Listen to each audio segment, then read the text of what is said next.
The Wild Wild West. Patreon. We are both Father God. Patreon Earth beings, dude. Hello, love to all our young Earth beings out All there. of the energy, dude, is for us. The dude. energy right now is, I can feel the vibe. It's an ancient love you and I have. The worst part, if I had eaten enough mushrooms, I'd have been in that living room just like, oh, yes, dude. I'll oh, be my honest. God. I'll be honest. I was watching it. It is your highest form. Yeah. If of the Trump's the man. Yeah. We're gonna drain the swamp. Also, you can feel the vibrations and energy all around us. The psychedelics. Telling you, man, those worlds have been colliding for a while now. Yeah. And it's like that swept up a lot of the Q stuff. They were in on the Q stuff. Oh, yeah. The cult, they got a hold of that Q stuff. Yeah, dude. Well, especially if you like destabilize people's like mythological cores. If it's like, I don't have, people laugh at like weird religious stories, but it's like, all right, take that out. What are you working with now? It's like the government sending me secret messages to my cell phone. That's actually whatever Senator Binkley's elbow, which means the UFOs have been detected. Yeah, people are losing their fucking minds. The cat, I swear, I think the Cat Williams on a deeper level is just a symptom of just like complete cultural spin out of like, now we're looking for the strong man. Trump is falling. That like the strongman energy is not going away. He's black strongman right now. He's the real. Yeah. Everyone's fake. He's the man of the people. It's dude, and we're gonna keep cycling through these things and have these like weird violent eruptions. I will say, I had a violent eruption last night. Did you? What happened? I watched. I didn't know we were going to talk about free use porn the other day, but Bro, the party hasn't stopped. All right, no, what I meant was the violent eruption I had was, dude, Trump obviously won the Iowa caucus. I know. Big time.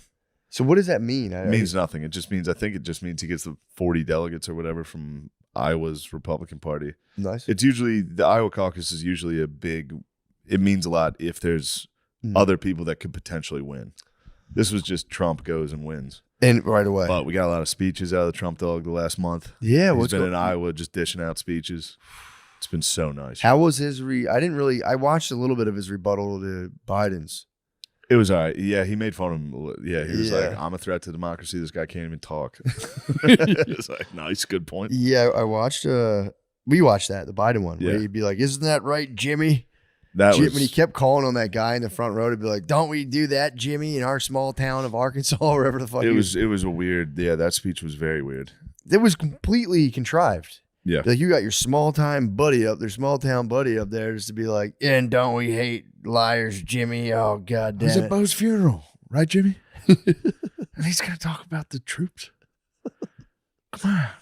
Yeah, that was, I figured I've been Trump's forcing Lemaire to watch Trump Dog. He doesn't watch. I turn around, he's always on his phone. Really?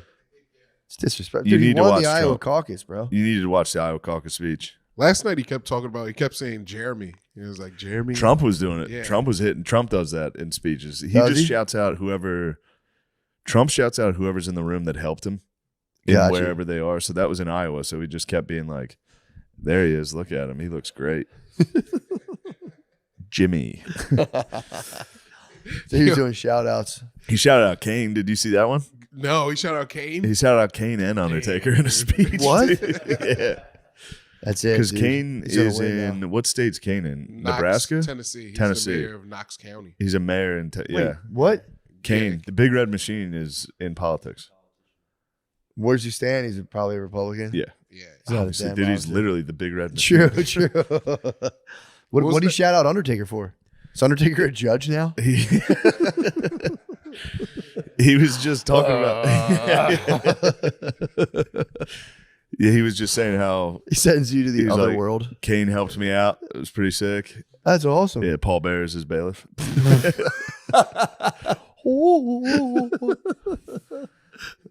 Dude, someone jumps to attack the Undertaker. He's fucking. Yeah, he Oh my catches God, him with no. the choke slam in Choke midair. slam. Oh, Oh my God, no. How are you not a Republican, Lemaire? Kane, the big red machine's a Republican. True. I don't know, dude. I don't like I don't know. I don't like politics. Yeah, that's how but do you say like that. Democrats better? I don't think I do. There you go. That means one of us. One of us. Dude, I think I might be a libertarian. Ooh, Nice. ultra red. Yeah. True. Super Republican. You skipped everything and went to the front of the line. But yeah, he shouted out Kane. He was like, Kane's helping me out. That's tight. And he was like, I think Kane was there. He was like, stand up, Kane. Fuck. And he was like, look how big he is. That's all man. He's all man. And he was like, how tall are you? He's 6'6". He's like, how much did you weigh when you were wrestling? He was like, 300 pounds. And Trump was like, God damn, I'm close to that. That's making me feel terrible. It's like, yeah, all right, that was funny. But yeah, I've been on a Trump kick. It was fun watching MSNBC cover Trump winning the caucus. It was good. They were like, this is fascism. Oh, they're like, he's risen. Rachel Maddow was like, this is fascism. This is as close as we can get to fascism. Why? I don't know. They got to stop doing that, man. And just let this thing play out. You know, I think people, at the end of it, people are just trying to like go work in a fucking job. Yeah. They're just trying to get to work, dude. This is a fascist Nazi party. Yeah. It's like, dude, they're all hype. It's complete. Yeah, they're hyping each other out of nothing. It's like, dude, you guys are just weird geezers that have the internet who have gone too hard. Yeah. Just walk it all back. Let this guy just come in. No one should have. We should have never gotten the internet for everybody. But the geezers particularly, they were not ready for it. That's on us, though. I was always like, dudes, get on here. Check this out. Yeah. Guys, dude, what the fuck? This is Gmail. Check this out. Get a Facebook. Yeah. What have we done? What have we done? What have we gave done? them too much power. We did. They can't have. They were already mobilizable. Yeah. Through the fucking news. They'd be like, oh. Yeah. What? Now they're getting alerts straight to their phone. Whenever they get it on the cell phone clip, they go, hold on a second, I gotta take this out. Son of a bitch. Well, if he won Iowa, yeah, I think that means he wins. I don't know how it works. Iowa's huge. Iowa's a big one. That's a huge. The Now caucus it's on too. to Vermont, I think, or New Hampshire, one of them. Is RFK going to get on the fucking ballots too? Probably not. Fuck. Yeah. He's on one. He's on Utah's, I think. He's on the Utah ballot. That's good. We need 49 more. He's going to be good. We need him on there. No, but the political party that's fighting the fascists is keeping their political opponents off the ballots. Yeah, dude. They're trying to keep democracy alive. Shane, it's a battle of good and evil, dude. And the good guys are weaponizing the government to keep their political opponents down. Dude, not fascists. All I know is that if you don't stand with giant corporations and the one half of the giant political conglomerates, dude, you are evil incarnate, and you need to be stamped out. You need to be fucking wiped out. So that Nestle and the Democratic Party can go continue their fucking just absolute reign of light. Yes. I think Nestle, is it Nestle that owns the Great Lake outside of Flint? So. They're like, we can't have water. It's like, yeah, Nestle's pumping it out of we can't get water. Well, you got to stand with Nestle, fucking, all those other giant companies, Halliburton, and be like, look, we are the freedom fighters. And we got to get over there. We got to get back in the Middle East and stab. I think we are. I know. Yeah. We did. We fucking bombed. We're getting back in there. We bombed Yaman. Yes. Went back to Yaman and went, yo, man. Yo, man. Yo, man. Yeah, man. We got the real white lion in the building, man. I can't stop watching M.R, dude. He's winning right now, awesome. Dude. Amongst all the turmoil, he might be the dude who brings it all together. He might be the light. He might be Father God. He is, Father God. Dude, his channel continues to deliver. He has a channel where he just cooks food. He just fries fish. And he's like, yeah, man, this is my favorite, man. I love this. And he just munches fried fish. Like, by the way, I got that song with Snoop Dogg now, man. Yeah. Fully active, me father. he does that like 5 times a video. He's like, and then you fry the biscuits. Fully active, me father. That was good. Dude, I feel that was his voice. Yeah, you got no nasal at all. No, it's all through. That's his thing. He yells. He's Pussy Turn Red's undeniably a great song. Turn Purple's coming out on Wednesday with Snoop Dogg. Oh shit! Turn Purple's when me suck the dick, and then I drain the balls. Drain the balls. Pondy River. Drain the balls. He would be legend if he came out with a song about aggressive sucking dick. It'd be the best. And you know me gay. But yeah, dude, so he's pumped. At least he's happy. No one's happy. He's the happiest dude in the world. He seems to be happy. I just saw a video of Liver King. He's hanging in there. How's he doing? He's not happy, I don't think. What? He's back on the gear. Yeah, I don't know what he's up to. Fuck you, pussies. Saying, fuck it, I'm riding out. What's Liver King's not doing? He's not happy now? I don't know. I think he was down and out for a second. Yeah, he got Although he seemed still unfazed by it. Yeah, I mean he sells like organs and yeah, he was on the roids and everyone's like, you're on roids, and he was like, yeah, I'm sorry. And I think he was just like, fuck that. It's like Lance Armstrong. He was raking leaves in his backyard and he was like, dude, I'm God. This dude. is my fucking house. This is my house. I looked around at all those motherfuckers. They were just hugging him and being nice to him. He's a homeless guy that showed up and they took him in. He immediately was like, motherfuckers. They have, apparently psychedelics have that effect on some people where like they say, a little nasty. Well, yeah, where they say some people like dissolves your ego and makes you one with everything. There's some people who are just completely galvanizes their sense I've noticed of self a lot of guys God that thing. do psychedelics like that inflates the ego. Yeah. I've seen it a couple times. It can happen. Yeah. Or you go negative ways where you go like, dude, I'm basically one with everything. I don't know. I'm not even here anymore. You disappear, you commit suicide. Yeah. Or you're just like, I'm so above everything, dude. I fully fucking. And then you get like a bill and you're like, what is this? Why do we even have cable and internet? A bill for this? Comcast, motherfucker. This is ridiculous. Yeah, it is funny to be like, I was just talking to beings in the astral realm. Yeah. And then Comcast calls you and is like, you owe us $185. No. You need to call upon the astral realm to help. True. We need the astral realm more than ever right now. Yeah. People need it. What do you think's going on in the astral realm right now? A great shift, obviously. Seismic shift. What are they doing up there? Churning and turning, dude. We're probably switching ages right now, so there's probably a dude with it's the fucking, dawning of the age of dude Aquarius. with the Triton, giant fish is like, Yeah, and the caps are Pisces. shifting. Yeah, and the Aquarius, the fucking Triton king is probably get down, give them the Iowa caucus. The Iowa caucus got me going, dude. It's working. The news is working. Yeah, the Pisces fish was going, no, Not that. No, they didn't listen. We support Nikki Haley. that's the big rumor now amongst I saw Ramaswamy made a video where his prediction is that they're going to sideline Trump and toss Nikki Haley and Ron DeSantis on the one thing, and they're now becoming like the face of the corporate. The parties now have split to like now there's like the corporate like fake Republicans and there's the real Republicans. I'm telling you, dude. It's NWO. Yeah, it's hitting NWO Wolfpack. and it's hitting black comedy. It's hitting the Republic. I'm telling you, we're dealing with this weird ripple. Where Somebody's it's like, dividing us. Who's doing this to us? I don't know. Conan? Oh.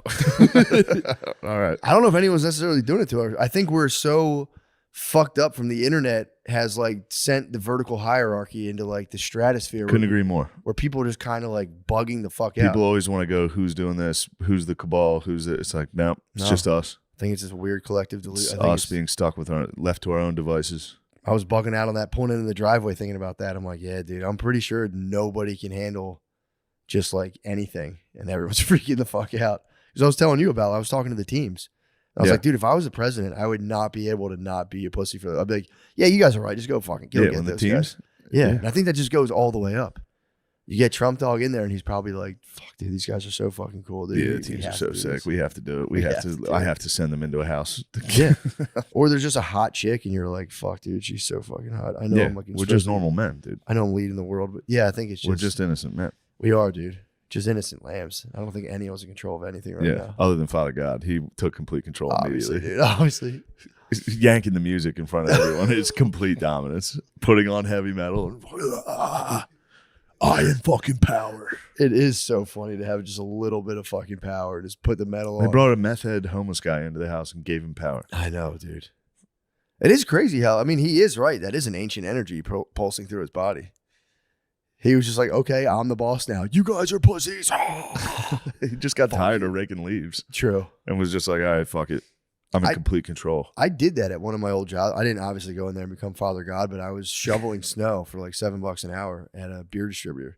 And I remember I was like, what am I doing? I took my shovel and smacked it on the building, broke it, and went in. I'm like, yo, my shovel's broken, dude. Awesome. I can't shovel snow anymore. That was a vulgar display of power. It was an absolutely vulgar display of power. Yes. And I chilled in the warehouse. I told you Lemaire had an ultimate display of power. What'd he do? He fucking ordered a burger and milkshake last night and I watched him. Crazy. I watched him in complete vulgarity save it. I said, what are you saving that for? We're watching the Iowa caucus. Sit in here and enjoy. I like to have Lemaire's company. Yeah. What'd you save the burger for? He was saving the burger for his bed. He wanted to lay in bed and eat a burger and watch wrestling. Yes. That was the end of my night's plan. That's you taking control of this house. I brought in a True. homeless meth head. He immediately took control of the house. He was like, I eat burgers in your bed and watch wrestling. We eat burgers laying down in this house. That that's so wouldn't sick. be a tough sell. If me and Lemire both agreed to lay down on that L couch and eat burgers and watch, yeah, Yeah, true. I It's could get different. down like that. Especially feeling the burger fight against gravity through your body. That is a noble journey. Yes, Just laying down and letting the burger just fucking like you can't use gravity at all. It's just pure peristalsis. I had one of the dude. least noble journeys the other night. What? When I got home, there was no grub. I didn't eat all fucking day from this goddamn bullshit. The Yeah. only thing that was open when I got home at 1 a.m. was Wendy's. You burged out again. I burged. You burged. I burged Thursday to Sunday. It was burger time, dude. Thursday night to Sunday night, the diet was off. You violated the carnivore credo. Yeah, totally. You could have just ate the burger. No, you can't, dude. It's so hard, dude. So at 1 a.m., I ordered it on the way home from the airport, and I was like, nice, it'll be there close. True. Obviously, that hour takes so long. Yeah. It just kept going back and kept going back. I was like, fuck, I'm How so good tired. did it I feel, was so dude? How tired. good did it feel when you bit It into was the so burger? bad when I got it. Oh. It took till like 3 a.m. I stayed awake to munch. Wait, you're saying the Then burger I- took forever to come? Yeah. And then The I fuck finally is it? got it, munched it, went straight to bed. No, Woke fry? up with some of the worst indigestion humanly possible. Yeah, 'cause I'm pretty sure you got to like. I had baby airplane step. wine and then Wendy's and went to Oh sleep. no. Yeah. It's a sad night. Oh, and especially if your body's used to like not having that stuff. Yes. It takes a minute to come back to it. It was nice when it came back, though. Felt good to bite into a burger. Yeah, you felt your life force. Yeah. The evil carbon. That's what I think is going on in the astral plane, dude. I think it's the microscopic plane more so. I think we're being controlled by carbohydrates, the whole country. Because carbs set off a whole different ecosystem in your stomach. And those things they can like mimic hunger. You can have a thing that's a fake hunger signal from your Those fuckers. those little bastards, dude. Yeah. And when you starve them out, they start to get nasty. Right now, they're punishing me. I'm so tired. Yeah. But I really do think that the carbs are a whole different lifestyle wavelength. I feel totally different being off them. Yeah. I feel shitty. I mean, I'm going back on them. But mentally, I feel good. I'm very calm, very relaxed. I'm just very like easygoing. The carbs, I fucking spike up and down. Easy I going. watch weird porn on them and shit. It's fucking The weird. carbs make me get into free use porn, and I don't like it. I'm telling you, dude, we're in a fucking battle It's against the carbs. age of carbohydrates. It is, dude. Yeah. And it's And microplastics. true. Yo, watch them. Just letting them take over. They're also run true. There's nothing I can do about it. T2000. Microplastics are in me. Yeah. I am going to become a Terminator. Plastic, fat Yeah, Terminator. I got scared of the forever chemicals for like a day, and then I was just kind of like, all right, man, I'm just gonna carry these things are along for the ride as well. Yeah. I got weird little fucking creatures living in my belly. I'll have some just plastic sludge chilling. And there's there. going to be plastic with them. Yeah, Fuck it. true. Nothing you can do about that. In time, plastic is stupid. It is a stupid thing. It's a bad idea. Plastic rules. It's so bad. I love plastic. But you get done, your cup never goes. Every just cup keep using you've it. ever had Yeah, never. is just yeah. laying somewhere. Yeah. It's crazy. It's a bad idea. No, it's good stuff. It is a fundamentally. Just put it in the fucking ocean. Who cares? True. Who gives a fuck? Have you seen the ocean? The ocean's Huge, dude. It's There's huge. not enough Starbucks Yeah, but the cups. 6-pack rings, they get caught in the turtle, and the turtle's like, help. Turtle turn red. True turtle turn red. When me plastic straw, turtle turn me dead. I don't care about those fucking turtles. I love the turtles. I like Starbucks. True. Or We talked about this obviously before. What? But I just love the idea of when all that was going down, just the guys who manufacture plastic straws. Like, what? what the fuck? Wait, why us? Like, there's so much other shit. They're like, sorry, everybody that works in this factory, we got to shut it down. Yeah, the straws. Straws, not the fucking giant plastic cup. Yeah, they give you a paper Not the straw. cup factory. That's true. You get a paper straw, and you're kind of just like, well, now we solved Oh, that now problem. this drinking experience sucks. I'm glad we ruined that. You should have they got to develop a cup where you have 10 minutes. After 10 minutes, it just, It explodes. yep. You're in a studio rapping, all your lean just fucking Falls out of the bottom. completely. Oh no. Dude, speaking of lean, have you fucked with NBA YoungBoy? What about So Blizz is really keyed into like the wildest up and coming Yeah. rappers. I was with Blizz all weekend. Shout out Blizz, and he was like, "Have you ever fucked with NBA YoungBoy?" I was like, NBA "No." YoungBoy's huge? He's Yeah. it's enormous. He's enormous. But I was telling him, I'm like, if I find a new rapper, especially like that, like a wild young rapper, I'll like binge watch all their music videos. So I came back on Saturday and got into like, I mean, obviously Paul's. I got in a wild NBA YoungBoy hole, dude. It was Damn. Yeah, it was pretty insane. I watched $1 million worth of Game with Joe Budden, not Joe Sick. Budden, Gilly the Kid, Yeah. and I forget the other guy's name. Excuse me, who is it?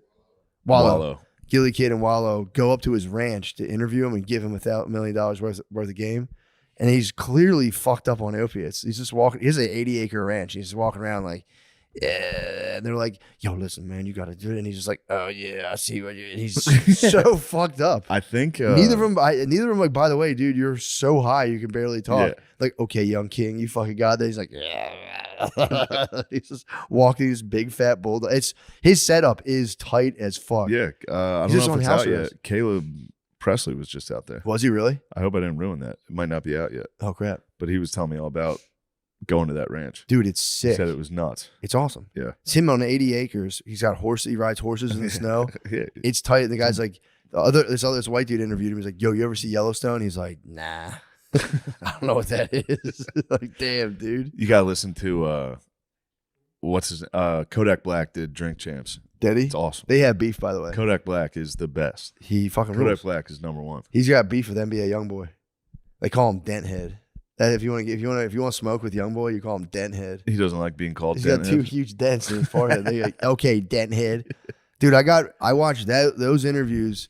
Then I went into all of his beefs on live where he was beefing. Like, it would be like him beefing with other dudes, and they're all just like, "Ooh," all talking about how they're gonna shoot each other. Like, "Oh, I'll fucking shit it." They do. No, I know. Yeah, they do. Dude, and then I fell into the final video I watched before I went to bed was just a compilation of dudes getting shot on live. And it's so fucking just, dude, the first video was just a guy who became suicidal, who was going around to different hoods and be like, "Oh, the Claremont boys, you show me you wild." And then people would like, pop, start shooting his car. And he would go live from different areas of wherever he was, calling them out. He'd be like, come get me. And they would just start shooting at him. And then he went to a gas station. He's like, "I was born and raised in here. Fucking kill me. Smoke me right now." And then some guys like pulled him out of his car. Like, "Get the fuck out of here. What are you doing?" And then he got shot in a gas station like 2 weeks later. He called a shot. Nobody wanted smoke more than this dude. He just wanted smoke. He wanted to get shot to die on at a IG Shell Live. station. Yeah, dude. It was he was fucked up, obviously. But then they went to all these other things with dudes talking shit outside and getting shot at. And then one of them was just a guy, a construction worker, dying in a fire, being like, "Help, help." Oh my I'm God. dying." Dude, Oh, I was like, "Why that's are you terrible. putting this in there?" It was so bad. It was, Yeah, I've watched a bunch of those people getting shot on IG Live. Oh, dude, it's crazy. It's it's terrible. Yeah, it's There was fucked. one. Oh, there was a great one this week. What was it? There's this white trash family. Oh, it's awesome. They This wanna old smoke? man comes into the room and like the guy's laying in his bed on a laptop. His mom, was it his mom that guy was fucking? It was like a stepdad situation. Okay. So this guy's obviously obliterated. Mm. They're all obliterated. Yeah. Mom's like pants fell down during the middle of the argument. This old man comes in with a pistol and he's like, "You motherfucker," and he's like, "Yeah, right, pussy, you won't fucking shoot me, bitch." And it happens like 3 different times, and then finally he follows him out into the hallway and he's like, "What the fuck are you gonna do?" And he shoots him, No. blew his ear off, and then he killed himself. Holy yeah, just see shit. his blood start dripping onto the Wait, floor. his stepdad shot him on live and then killed his stepdad killed And then his himself? stepdad killed himself when the cops came. hmm He was about that smoke. They both were about Whoa. the smoke. They Yeah. both wanted this. The That's kid was They awesome. so both wanted the smoke. drunk, The stepson wanted the smoke. He was so so bad. What the drunk. He was fuck, like, dude? "Go ahead, fucking shoot Yeah, me. he's You're like, "You not won't, gonna." bitch." You- Jail. Yeah, he's Hell like, "I bet yeah. you go to jail for life if you Yeah, shoot." you And then the fucking stepdad pussy. said, "I bet you I don't go to jail. Yeah, I'm going to shoot you, and then I'm Rage never quit. going to Yeah. jail." Shoot your ear off and shoot The myself. blood Then who's the drips fool? was crazy. The camera Yeah. like pans down. He's like, "Oh fuck!" When the Then guy he goes shoots outside him. and falls down. and then there's just blood all over the floor. Then he runs out the screen door and just falls Damn. down. Beginning of that night was probably so fun though. They're Sipping- probably out. just Twisted chugging teas. Bacardi with Yeah. your stepdad and just being like, "Yo, this shit actually tastes good, dude." Guess who just I got thought he was back? fucking the mom. I thought that's what her mom's pants were down. 'cause they were Yeah, like, I'm sure he was Oh, fucking yeah, her. I forgot And then his about that fucking part. cockblock stepson was like, "You won't kill me." He's like, "Dude, I'll kill you. I'll shoot you in the head in the hallway." Him just walking Yeah, him into the standing son's here. room and just be like, No. It's pretty fucking great, dude.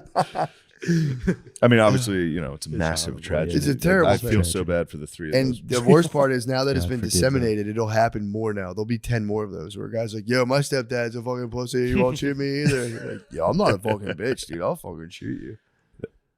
I won't miss like that other fucking pussy. I'll fucking hit you in the Yeah, I'll head." hit you right in the fucking Just forehead. You'll be out fucking fucking hammered. dent head. A lot of stepdads are about to step up. No, that was good. So they were feeling that down in the Florida Comedy Festival. Jokes like that must have been crushing down there. Gardini, please tell us. Please Hold recant on. it, One though. of you please sit on the couch. And, Yeah, yeah. Hold on. Will you pause it for a second anyway? Chill. I have to take a whiz. yeah. Well, Hard don't pause. I'll Just let it edit roll. Yeah, let it roll and edit. Let it roll. Yeah, get up here. My stomach The hurts from arugulas. that burger. Arugula's been huge. That's got to save you. That's been huge. If I mean, it's- I took a for real life size regular turd yesterday. It's so nice. Yeah, Dude, I was having taken regular shit, day 11 of just squirting diarrhea out of my disgusting, tiny diarrhea shits. The worst. we're No, back. fuck it. And then, dude, one burger took a massive dump, dude. It was so It was nice. perfect. Everything. You I, gotta get regular. I was back to being regular. Regular. I Yeah. love being a regulator. I learned through this process I'm a bit of a size queen. I I don't like those little turds. I couldn't agree bro. more, dude. The little turds are bullshit. Bro, I need that big dick energy, I bro. need a giant ball flying out of my ass, dude.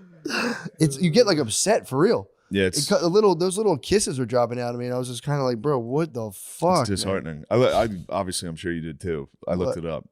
What is the deal? It's just because there's not a lot of waste. If you're eating, Yeah, if you're yeah. eating just meat and I got a mental addiction though, bro. I'm addicted to what? taking massive piles. Yo, I was upset. BBPs. Yeah, Big brown poops. BBP. BBPs, BBP. I need a BBP, dude. I've been having WBPs. What's Wet brown poops. all right, Sean? Disgusting, dude. You always talk about your poop. All right. I know. It's disgusting. gut Yeah, health this is a issues. good podcast. We don't talk Sorry. about diarrhea constantly. Sorry, you're right. So please, you and Lemaire, we don't talk about diarrhea and whacking off for an hour every single week. All right. So you and Lemise went down to the comedy festival we in were Florida. the first Philadelphians to lose in Tampa, Florida this week. Yeah. Philadelphia had a bad week in bad Tampa. weekend in Tampa. Damn. So Uh, tell us about it. Tell us about yours. How do you feel? Well, I about don't want to be mean, right? But I had the worst show of my fucking life. You at had the this worst show of festival. your life. That's fair. And that's me fair and to say. Lemaire, you kind of felt the same, right? You were like, man, nice. They want us to come to the festival. It's nice to feel wanted sometimes. True. I was like, course. maybe You were still wanted. That didn't go away. You should have known it was a trap. it was a trap. They were using us to get to you. No. That's what it seemed like. But No. so the first show I had to do was at 6 p.m. in a movie theater on Ideal. Friday. I've only done black shows in movie theaters. Yeah, This well, is a there was that very one white up in movie theater. Reading, or not Reading. What was the movie? It was like way back when there was that big movie. Did you ever do that one, Lemaire? Alamo? No. This was like, oh fuck, man. It was in like either way, but there was a big white movie theater show back in the day up near like Allentown, kind of. Like Emmaus? Is it that one? I don't know. I can't say. I'm sorry. That was just That's all right. That is a movie theater. wasn't a mess. But go on. Yes, it's a movie theater. I get there. I go, I'm the comedian. The lady checking tickets goes, can you tell me a joke? And then there's a construction worker man sitting on the bench and he goes, are you funny? And I go, we'll see. You know, I Yeah, don't know. of course. And he goes, ugh. And he just like grunts at me. I It's was a bad "All right, omen." I'm going to go smoke. And then the other catch is my parents were in Florida looking at houses because they want to retire to beautiful Florida. So they were like, we're going to come and we're going to bring our friends to your first big show of the festival. And then the person on stage when I arrived, like 20 minutes early, is Kevin Farley, brother of the late Chris Farley. He's awesome. He's cool, but he has no offense to Kevin Farley, but there's no one at his show, and I'm like, fuck, if no one's going to the Kevin Farley, he's kind of famous. Yeah. I'm fucked. Yeah. It's just gonna be my parents, their 2 friends, and the construction worker who wants to know if I'm funny. Oh no. And there was So, what, like 5 other people? Just 5 So other people? yeah, then the show, they start seeing it. There's like 15 people total, but 4 of them are my parents and their friends, and the other one is a rogue warrior. Other ones your enemies. Just sitting, like everyone's in the back, like the love making seats of the movie theater. You can't see anybody. You just see an empty, well lit movie theater, and then shadows lining the back row. And besides the one rogue warrior sitting in the center. Damn, he Mystery Science Theater, dude. by He sat up himself. front. Yeah, and it was made fun of it. crazy. Dude, it was crazy. So I started, and Lamisi was there, but he went to go get his first dinner of the night and abandoned me. And then you got God sushi damn it, after Lemaire. that dinner. I needed you by my side. Oh, sorry, no, I'm like. Anyways. Yeah, so I was like 5 minutes of me being like, my parents are here. This is the best night of my life. Mom, Dad, look what we've done. We've done it. And I Mama, was, we like, made it. messing Nice, man. around, and it was kind of good. And I was like, all right, we're gonna do it. I had to do a half hour. I was like, we're gonna mess around. It's gonna be okay. But in my head beforehand, I was panicking. Yeah, And then I talked to the rogue warrior. I'm like, we talked before, man. What's up with you? What brings you out? And he goes, not you. Okay. And I was like, That's not great. okay, whatever. And I go, what's your problem? And he goes, leave me out of it, buddy. Trust me. You don't want to mess with me. And I was like, He didn't know okay. your daddy's. He knew your daddy He was there? did know my daddy was there. And he's like, what, are you fucking living in their basement? And then I go, You're like, no. nuh-uh. Yeah, I went, no. Not not until the anymore. last 3 Shut months. up. Shut Yeah, up. I just moved out, actually. I was just saying that. And then he was like, did your parents have any normal kids or something like that? And I was like, She said yes. I said, yes. But then I kind of snapped on him, and I was like, you're fat as hell. Nice. And he was like, shut up, whatever, yelling at me. He was like, you're fucking gross, or you ginger. He kept calling me ginger, which struck a chord from my childhood. Shit. I was panicking. Holy And then I was shit, like, dude, bro. I kept saying, you're fat as hell. Show me your feet. I guarantee you're missing one. You're so fat. I was like, show me your feet. You probably walk around like Patrick Star. You're so fat. You're going to get both of your feet chopped off. I was like spazzing on this guy. And I was like, do you have kids? You're probably so lonely. I was like saying shit like that. Was anyone laughing? No. Okay. Nobody's laughing at anything. Damn. Everyone's severely uncomfortable. Oh my Oh God. my God. And then my mom at this point goes, I can't. And then she just leaves the movie theater. You walked your mom? Yes. She goes, I can't. And I'm just trying to ask this guy questions. Yeah. And he's not answering. He's just being like, you probably used to take a little school bus. He's just like saying stuff like that. He's like, I told you not to mess with me. I'd be like, all right. And then I go, what do you do for a living, sir? And he goes, your mom. And then my dad spat. And I know. And I went, me and my dad have to fuck you up now. And then he's like, I dare you, dude. We could do it right now. And then my dad was just like, say Enough. less. And he fucking started screaming at him. What'd your dad He was say? just like, shut the fuck up, you pussy. I'll kill you. Yes. And then I was like, we're going to fucking beat the shit. I was like, who doesn't You like should've this gotten your guy in the wrestling crowd? stance. I should. True. He was, he would have. Then you turned the crowd. I turned the crowd. I was like, do you guys like this guy? And they were like, no. But they were just so uncomfortable. Yeah. So they were like, not really. And I was like, we're all going to fucking kill you after the show, dude. I was like, we're going to murder you.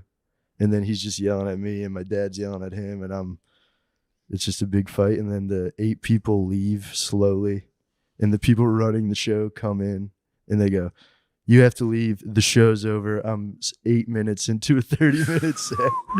And then everyone leaves, and my dad chases it. I follow my dad, but I'm kind of just like, Dad, no, don't fight this. We can't fight this guy. This is my big break. You can't fight this guy. I'm following so me and my dad are chasing this guy out of the movie theater, and my dad hit him with the classic line that you said your dad likes to. Oh, yeah. Right. My dad kept telling me he was going to kill him. And That's the then classic the guy line. was like, I'll call 911. And my dad was like, you're going to be gone before they get here, brother. Hell Yeah, it's yeah. my dad's classic move. And then that was it. And then after that, to calm down, I did 4 more shows in movie theaters to 10 people.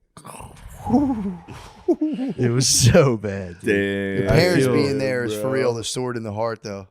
I know it was humiliating. Yeah, I feel really sucks. bad talking about it again. that's hilarious. It's very funny though. Yeah, it's funny. Yeah, it's funny now, but at the time I was. Shout out to your dad though. That's fucking Lemaire- sick. Yeah, I guess I needed Yeah. my daddy protected. He was me. probably boiling too the whole time. Yeah, Butterly kept saying that him and my mom probably had sex after. That was bothering me. Well, Butterly's a nasty dickhead. Yeah, he really liked that story. He was laughing at my expense when I told him that story, and I was mad at him because it just happened. Oh, I would have been man. mad if Now someone it's was quite laughing right funny. after, but he was right to laugh because that's Yeah, I mean it's hilarious. really funny.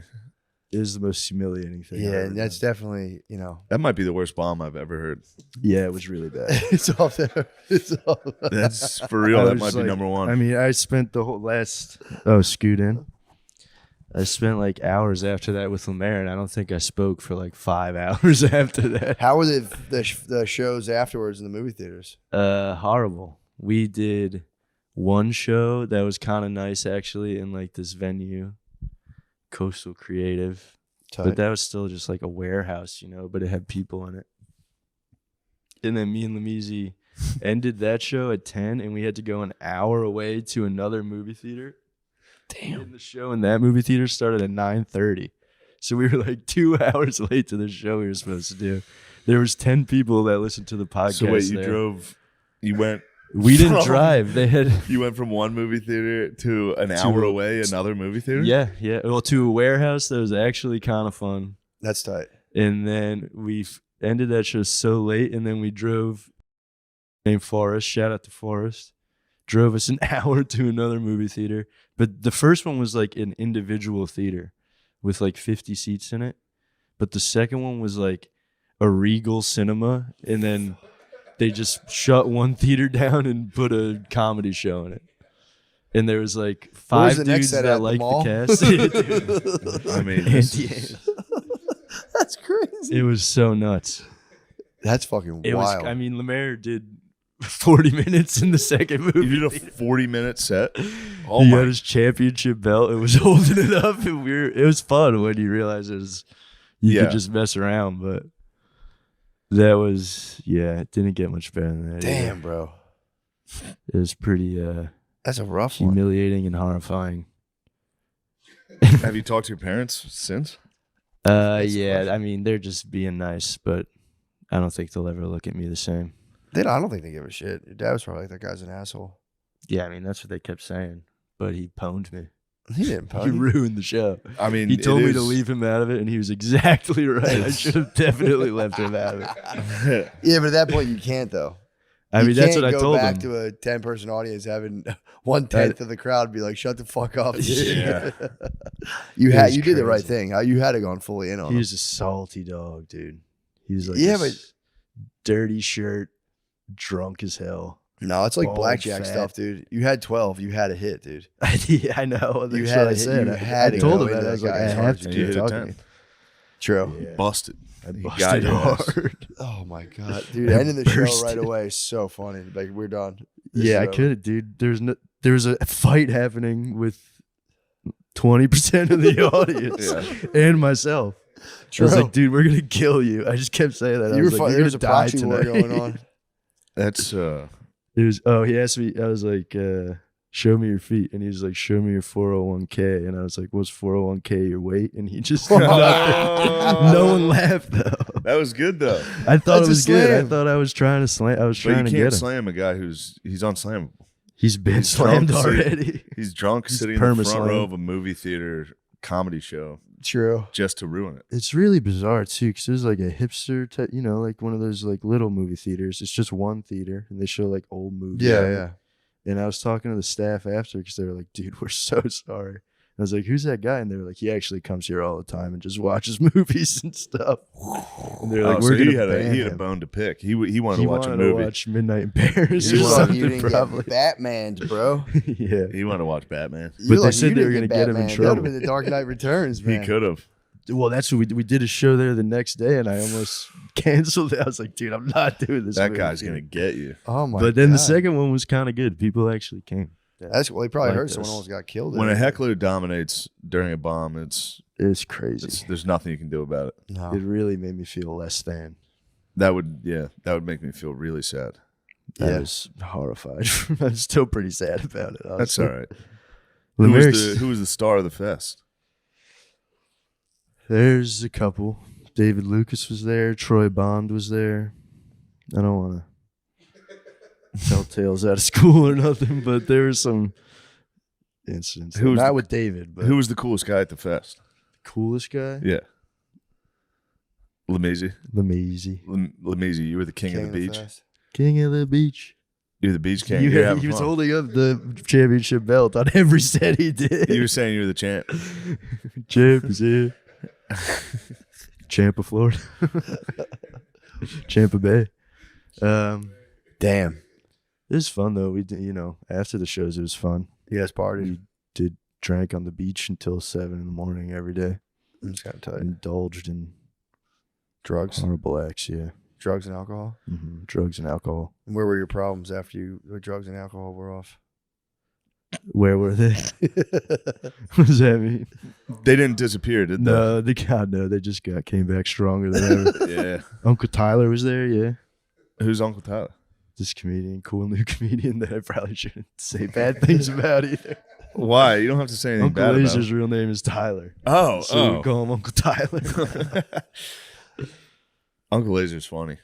He's a nice guy. He's a crazy man. Mm-hmm. Damn, that's a wild weekend. Yeah, I was there for 2 days. was It long, felt like too. an It was like- eternity. It was 4 days long, I think. Really?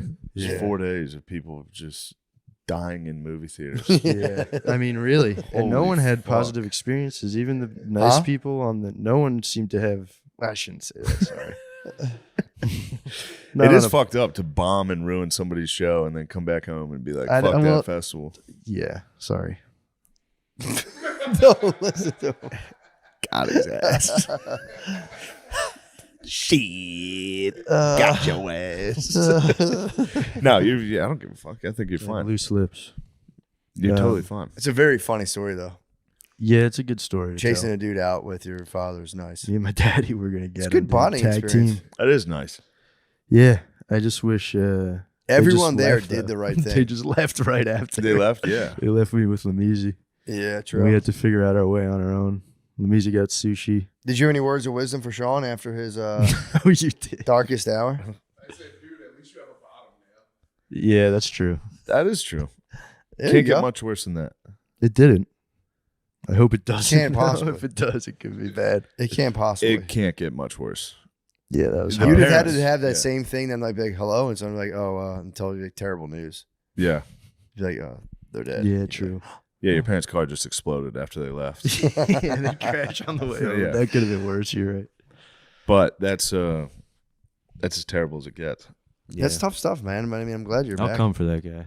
In You're this only life or the stronger. Next, I'll have my Pause, revenge. Oh, pause. true. He's gonna go back to that movie theater and No. watch a movie and just go. He's gonna think of you and go, and then just watch He's gonna watch a nice movie. Mars Attacks Yeah. for the 20th Mars time. Attacks rules. It's about to fucking rule. He's gonna go. One time there's this comedian up here. I fucking ruined. Him and his dad cried and I chased bought him. it. He definitely went home like, I brought that show down, dude. I'm too Yeah. much for this. That is, yeah. It's a good feeling. He was the man. Looking back at it, hitting your mom. Your mom. mom said it In all. front of your mom too is I know legendary. she was mad. I bet, dude. What do you do Um, for a living? Your mom. I told you. I told you I wasn't Yeah, the one. he's like, I'm dude. not the one. Fuck with me. You were like, all right, 30 minutes. I'm gonna open with a little crowd work. What do you do, sir? Yeah, what brings you out? Not you. Okay, Okay, Trying to was, do a That joke. was mean. Doesn't All right. work. You're fat. Doesn't work. 401k should have worked. Yeah, that's a slammer. Yeah, my daddy stood on business though. True. After I disgraced the family name in front of- Obviously, you could have hit him with. I actually, yeah, you're right. It probably is the movie theater popcorn. You fucking fat bitch. Yeah. But these things you think of afterwards, they No, just it's torture you, just bro. like a shower. Don't like think a of shower great lines for argument. that guy, dude. Don't think of any good lines for that man. I know. I'll never forget him though. How True. could I? He'll be your day. He moved into he's your daemon now. Mm-hmm. He will control you. He's your muse. He has been so far. I got controlled. A lady got me. When? A lady controlled me in St. Louis. What happened? St. Louis early show. There was just wasn't my best outing, but there was and I knew it the whole time. I was like, motherfucker. Yeah. But there was a lot of women at the show. Really? Yeah, like way more than I'm used to at all. So like 10. Yeah, that's too many. But it was pretty well lit, so I could see most of the front row. And there was a woman in the front that just hated the show. I could just watch her the whole time. Her husband was laughing, but she was not having a good time.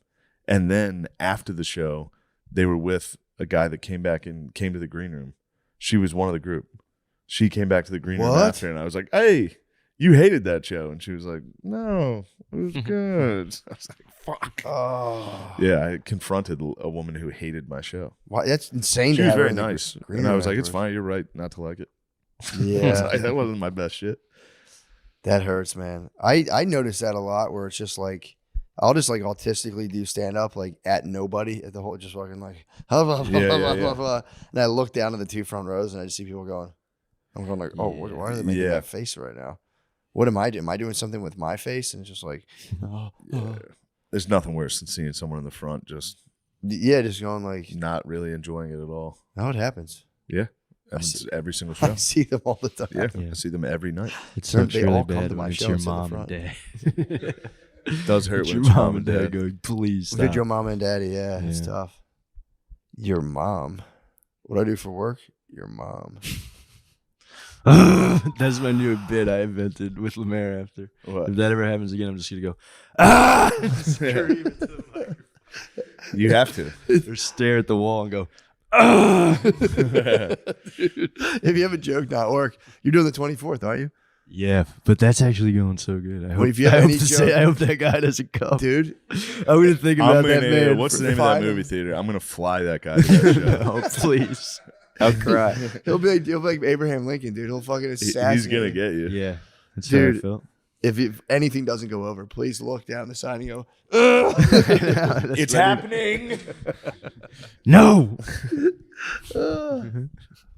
Man, God damn. Yeah, I was lightheaded as a mud all weekend, bro. Yeah. Eating a fogo de chao. All I could eat was fogo de chao. Bro, I got fogo de chao down to a science now. Really?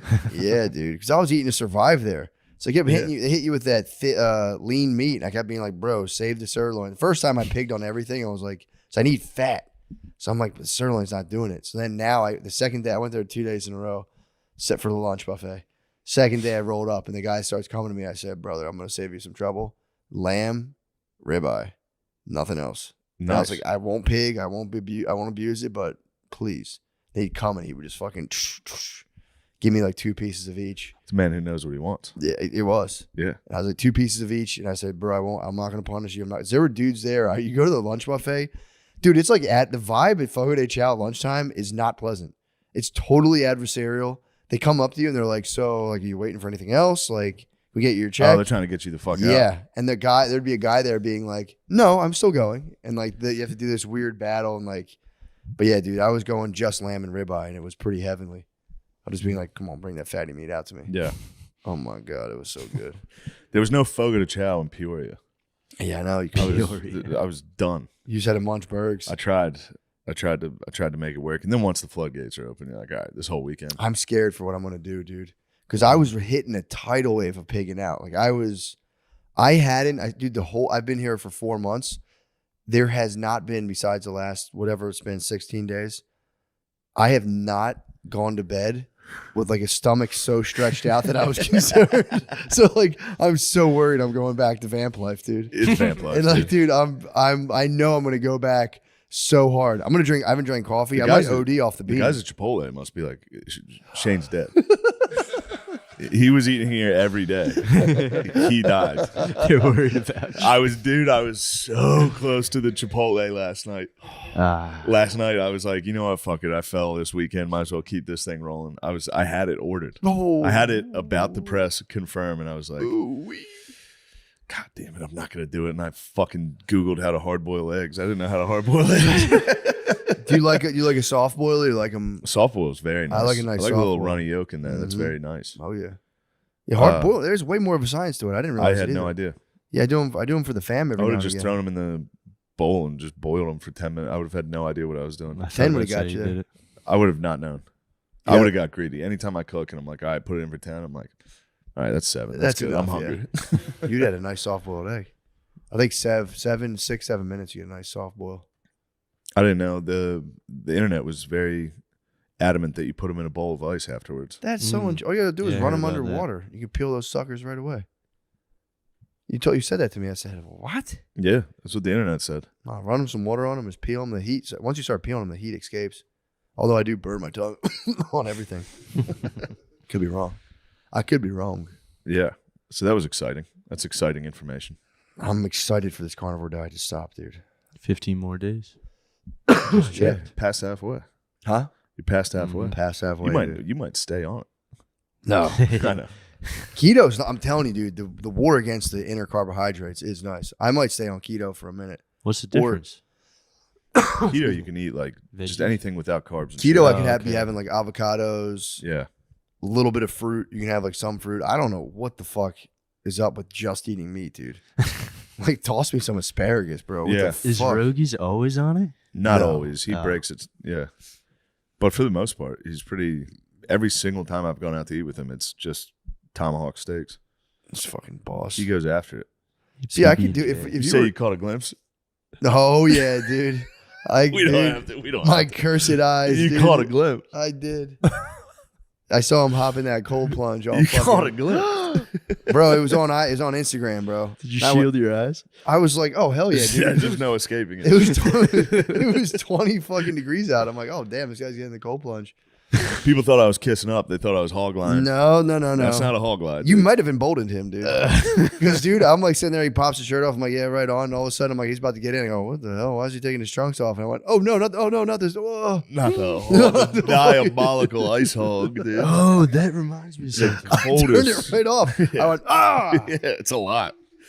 That reminds He me of unleashed something. it on the fucking world. I mean, dude, to flex on your haters, With the ice off. put the yellow filter on that, dude. I got nothing. The ice hog would embolden my haters, dude. Get it in. Dude, If they saw my ice hog, dude, they would raid my house. They would go, he's weak. yeah, He's weak. We Get should him. we can storm Right his. now. We can storm it. We can take his wife and children. He's weak His now. penis is too small. I heard a loud noise in the garage last night, and I got very scared. I almost asked That'll for a shrink your mayor. hog up, dude. Shrunk my hog. Got all the lights on. I went and checked in the garage. It was so scary. That would be sick if you were beating off. You got so scared it just instantly turned into a fucking gumdrop. You're Yeah. like, what the Adrenaline takes it. Yeah. fuck? Oh man. Transformers. Some little 8-year-old kid's like, whoa, cool. Some little Get out 8-year-old of it. kid. Yeah. I'm saying they always see the Transformers. That's in my room that sees a shrink. No, peeping through the I window. go, don't look. They just threw a football through your window. They go, hey, mister. Whoa, cool. Yeah. Oh. My dad's is all big and gross. That reminds me, they went in the ocean after one of the shows. An unnamed comedian, who I actually am not even familiar with, got naked, and that wasn't the vibe. And it was insane. Lamisi missed it, but You it saw was fucking nuts. a unnamed comedian to get naked. take his genitalias out. Yeah, and everyone else went in their skivvies into the ocean, and I didn't go in the ocean. True. I said, miss me on that shit. True. Yeah. A Staying guy on might dry have been land. But this guy, everyone went in their underwear, but he wasn't aware yet. So he went completely naked. And then girls came down and were like, they were like visibly uncomfortable. And immediately he just backtracked and was like, I'm so sorry. I'm so sorry. I'm so sorry. And he like wrapped the Oh. t-shirt around his That waist. sucks. And me and Butts were like, yeah, he shouldn't have done that. in How the was his first penis? place. You got a It good was, look. you know, He must have hairy. had a reason. It was hiding behind the bush. Oh, he had a massive amount of pubes, and he did that. I think he might have been a homosexual, honestly. Really? Yeah. That makes more sense, though. Yeah. Those guys, they're known to kind of just get naked and be like, Yeah. and frolic. I didn't like it. Yeah, they do frolic. It They was frolic. really upsetting me, honestly. What? I was Have you ever hitting him with frolicked actual of these. I was like, I've skinny dipped one time and I almost got caught in a fucking riptide. Shoot. Shit was the whole time I was like, bro, I'm gonna wash up naked. Everyone's gonna be like, what? dumbass. You look like Mother God. Yeah, dude. I was blue, dude. I'm blue. I might have shrunk to a gun drop in that fucking riptide, dude. Oh, And yeah. I wasn't dude. even that deep. I was like Nicole-ish. a little bit above the waist. And I was like, what the It's just fuck? got a hold of your hog, dude. It got a hold Just of that. enough, dude. Just enough, Yeah. dude. That's a lot of weight. It was the heart of Nefiti, dude. Skinny dipping when no one else is. I mean, he should have known. Everyone else is in their skivvies, but for some, we were all heavily Yeah, but intoxicated. you know how it is. Especially if you see the boys in there. And if you You like, guys start getting excited all on just that. bombed. Yeah. True. Yeah. Also, it's taking the party to the next level. Yeah. It's going, hey, everybody. Yeah, I guess he was. Swimming naked feels so good, Swimming dude. naked does oh feel my good. God, I dude. would We too. were meant to swim naked. Moments before, like he did it around us, and we were all like, "All right, that's kind of weird, man." A gay but- man wouldn't apologize to women, though. A gay man would have been like, bitches. And he apologized to us too. He was just like, "Guys, I'm so sorry. I didn't know. I please don't tell anybody about this." Every time, yeah. I got a good one. I got some good info. I'm not gonna say his name. There's a comedian in a certain city. I'm not gonna say which city. Mhm. At a certain comedy club, but they had he just got blacked out and just went for it. He was grabbing female comedians' asses and shit. Oh, And I don't know if he knows. oh. No. I think he woke up from a blackout and was like, "What?" I got the DOS on an brother, ass grabber this weekend as You're well. in trouble. Huh? He was grabbing asses. I think he was, Goosey? yeah. I think he was grabbing asses of What? the wrong people to grab their asses. Yeah, Especially, dude. yeah. Dudes, he's just going up to dudes and now grabbing he's their- getting all the female comics. Oh, Oh my God. Lord, It's Lord the worst have case mercy. scenario. Bumbleclot. Yeah. That's literally the worst case scenario. Waking up from that. I mean, I hope I didn't do anything stupid. I hope I didn't last do night. anything dumb. I hope I Oh, didn't I'm sexually banned. I'm harass- banned from the club. All right, great. Banned from comedy forever. I'm yeah. banned forever. Your Yeah. career's over. I heard about there was like, it was like actually like a well-known celeb Me Too. And I was like inquiring about it. It was like ass grabber. Really? He had gotten busted for goose? ass grabbing, yeah.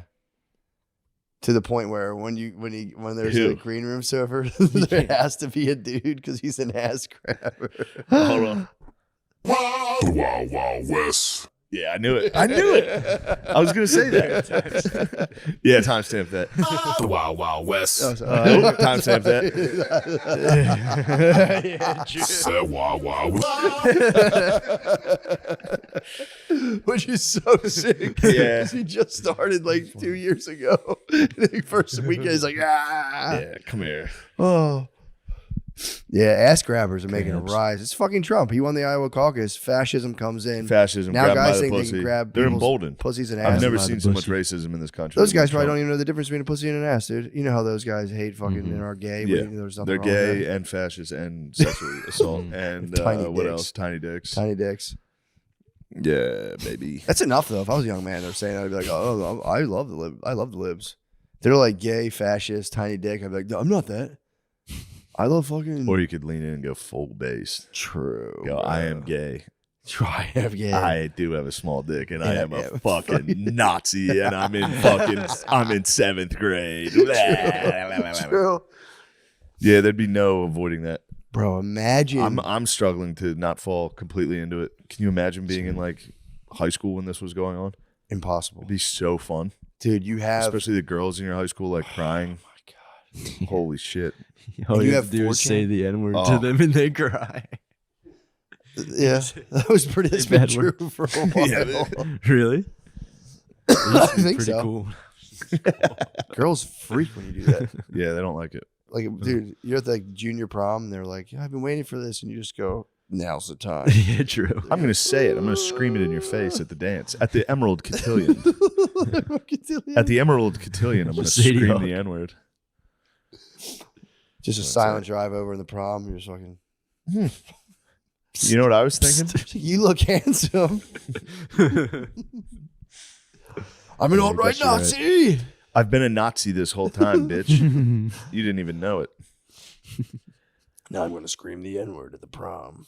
I'm gonna get kicked out of school. I'm not gonna be allowed to go to college. It's gonna be hilarious. And we've crowned the prom and prom king and queen. He just gets the mic and he just goes, Yeah. Sorry, everybody. And then Michael J. Fox hears it and goes, "You know that sound you've been looking for?" Actually, Michael J. Fox was the one saying it. Damn it! You got the reference. He travels back in time. Yeah, he travels back in time just so he can say it. From.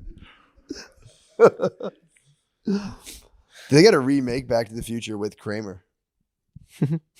He fucking blew it, bro. Mm-hmm. He blew it, dude. I'll tell you what. He had his movie right theater there, moment. bro. You passed the test. I was close to doing it. He had his Wait, what do you mean? Was this an African American? No, but if you, no, I'm just joking, obviously. Yeah, But I was spazzed. I spazzed, and I True. would never say that word into a microphone. But I was in bad spirits that night. true. Yes. The devil got a hold of me. I don't know what I'd do. Yeah, whisper in your ear. He'll say, "Say it, son. This will make all your problems go away." Yeah. All your problems can go away. That's dude. Waking up from that blackout of just pinching asses in the green rooms. Yeah. Mud Curious on. as to who that was. Mud on, dude. That's It's top secret. especially it's funny because it's a comic. I would have never expected that. Oh, it was one of the good ones. Yeah. It was No, I don't think it was like a ultra lib, not a Sir outwardly good boy. one. You're not a Sir Good boy. No, but it's like just a quiet, I guess, a guy who doesn't drink that much. Yeah. But it's crazy to get drunk and be like, I'm just grabbing people's asses. So I got to stay in the pocket at all times, dude. I mean, I get drunk all the time. That's not really a worry. I know. I'm That's what never saying. like, I'm going to get hammered and fucking start grope. I'm going to grope some of these women. Yeah. I'm going to grope some Bit of female assaulting. comics Yeah, here. that's like ultra religious family high school drunk stuff where like you've never had alcohol in your life and you drink it when you're 17. You're just like, Yeah. That's insane to bust that out as an adult. Hmm. But I mean, hey man, you can get It any had of to us. be done. Can get any of us. Yeah. Any of us can drink enough alcohol demon where we liquor. will seize the buttocks of every female comedian. Just- Oh my god! What if he would have been like nice set and was like champion? Like a football. Like a football. Nice one, set, one champ. of them apparently was he went up and hugged the female comic and was like, Whoa! Oh my lord. No! Lord have he mercy. got like 2 or 3. He did a butt He squeeze got hug, the hat trick. He got the hat trick. bro. He got The grabby. A butt squeeze hug. First of all, he visually. got the glut, dude. He got all 5. The gluteus. The gluteus maximus. Do you know what that? You know that 5 goals, 5 goals in a game. That's a glut. A glut. I didn't know that. Yeah, dude. How many times has that been done? 5. Oh my god. Fuck, I forget his name. There was a guy from Man United that did it. Oh, did you see the fucking Manchester United, Yeah, of absolutely dreadful. the fucking Hey, were you watching that? Come on, Manchester United. Oh, they're doing the game. No they one can lost. beat Manchester United. I can't. I Dude, did watch the game. Though. I've been watching them a lot lately. visually, just going in. I haven't seen that since like 1991, dude. Just a full Double hug. Yeah, it's like little kids slow dancing. butt squeeze. Yeah, hug that's is crazy. Crazy. Yeah, T's and P's, dude. To everyone affected. Yeah. everyone affected by that tragedy. True. Including the fucking gunman, dude. The gunman needs help. T's and P's, bro. That's a rough fucking fork in the road. Just chilling. Like, I hope the show goes I well. hope my career's going well. I hope things are, I finally made it. We're here. You might come back stronger. He's gonna take some time. He's gonna be like, "What? I get canceled." True. Yeah. Or you go, that might be it might be a therapy beast. Come out and be like, dude, I finally realized That's your option. Yeah. That's what Channel 5 news guy did. what You have was a his therapy crime? beast. He just He was saying just pretty being a please pussy to bro. girl. Yeah, he was doing pretty I pleases till they gave him kisses. He was doing pretty pleases. I think that's what I got. I Yeah, think me that's what I too. took from it. He would like invite girls to his hotel room, and then they'd come and kiss him, and he'd pretty please until they'd give him a blowjob or something. Okay. And then he was like, I'm monster. exactly how everybody's Monster, ever yeah. gotten head you know, ever. asking and then receiving permission and then doing it. But yeah, he had to go. He went to sex therapy, and now he's allowed to make YouTube videos again. He was a sex addict? I mean, that's what he had to claim to get the audience to support him. And again, is I he an guess. anchor? He's the all gas, no brakes. kid. Oh, okay. He just did the It's actually Kensington good. one. Yeah, he's really good. He was, But I he was wish he getting would've head. He was just- begging for I help. enjoy his sword. work, and then he got in trouble for. Pretty pleasing. Getting ahead. Pretty pleasing is a good fucking terminology for it. Yeah. Come on. I can't sleep. Pretty please, Yo, pretty, like, pretty for real, please. You've with already a gone cherry this on far. It's top. gonna hurt me if you stop. Dude, Yeah. I'm yo, gonna just, get blue like, balls. like, hold on, just touch it. Like, dude, feel how hard it is. Just That one got me. I've hit that pretty please. With a cherry on top. Pretty, Yeah, pretty like, please. like, I'm with a cool. cherry It's like on it's top. so hard. Just touch it. It's fucking crazy right now. Like, it fucking hurts. And laying there sleeping. Are we actually not gonna? No, I'm fine. Can't sleep.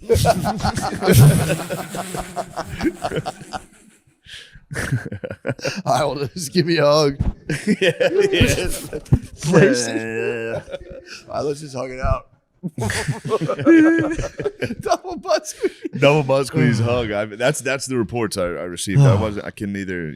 Oh, you're true. I don't want to put anybody's names or anything. True. Yeah. True. But the double butt squeeze and getting fucking banned from a club is Oh my god, dude. Lord have mercy. disastrous. Oh, I did do butt squeeze when I was a kid. did you? I'm ashamed of that. How You young we butt talking? squeeze when you're a kid. I It was was like like- your aunt. No, I was like a freshman in high school. It was just Ooh. a pretty lady. I was walking by. You and butt I squeeze a went- girl in school. No, at a party. I was just like, as I was walking and squeezing by her, I Dude, was like, when I've talked about this it was before. really nice butt. And I was really drunk. I was like 14. What was what were the repercussions of the butt squeeze? She went, did you just grab my ass? And I went, yeah, sorry. And she's like, it's all right. Oh, that's tight. That's fair. Yeah. I used to watch the 8th grade boys squeeze the 8th grade girls' boobs. Like they were in recess yard, they'd all just do it. And I remember when I was Well, a like sec- last year. no. When I was a 2nd grade boy, I was Oh, when sit you were there younger. and just be like, "Oh, you can just grab girls' boobs." I'm like, "That's what's up." And I grabbed an 8th grader's boob, and she's like, "Get the fuck off me!" And I was like, "I'm so sorry." I totally thought that was completely okay. Yeah. I saw the older dudes doing it, and you kind of just laughed. But excuse me, Oh, when I do it, it's a problem. when Okay. when a tiny child was also, I was young enough to where she was probably like, "Oh," and I was like, "Yeah, what the fuck." That fucking Lord of the Rings grab. That guy's like, why shouldn't it be The precious. Now I Precious know. Now I boobs, know dude. that How 8th graders were not allowed to fucking grab sick are boobs, dude. Oh, Best. don't get me started. I They are know. the Don't get best. me. I wish I had a woman here to free use.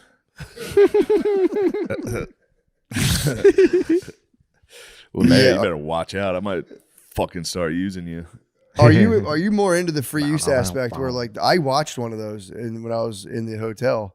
Some of them are like you're in trouble free use, or is it just No, I don't like totally? the you're in trouble for Yeah, use. okay. So I saw the one I saw was the you're in trouble where It's like, usually a mom and a stepdaughter, yeah, and somebody's just fucking them, and they just keep talking to each they other. keep doing their stuff. Yeah, And that's tough. I don't know what that is or why I like it, but a lady getting fucked and like doing the dishes while talking to somebody is something I like, which I wasn't ready for.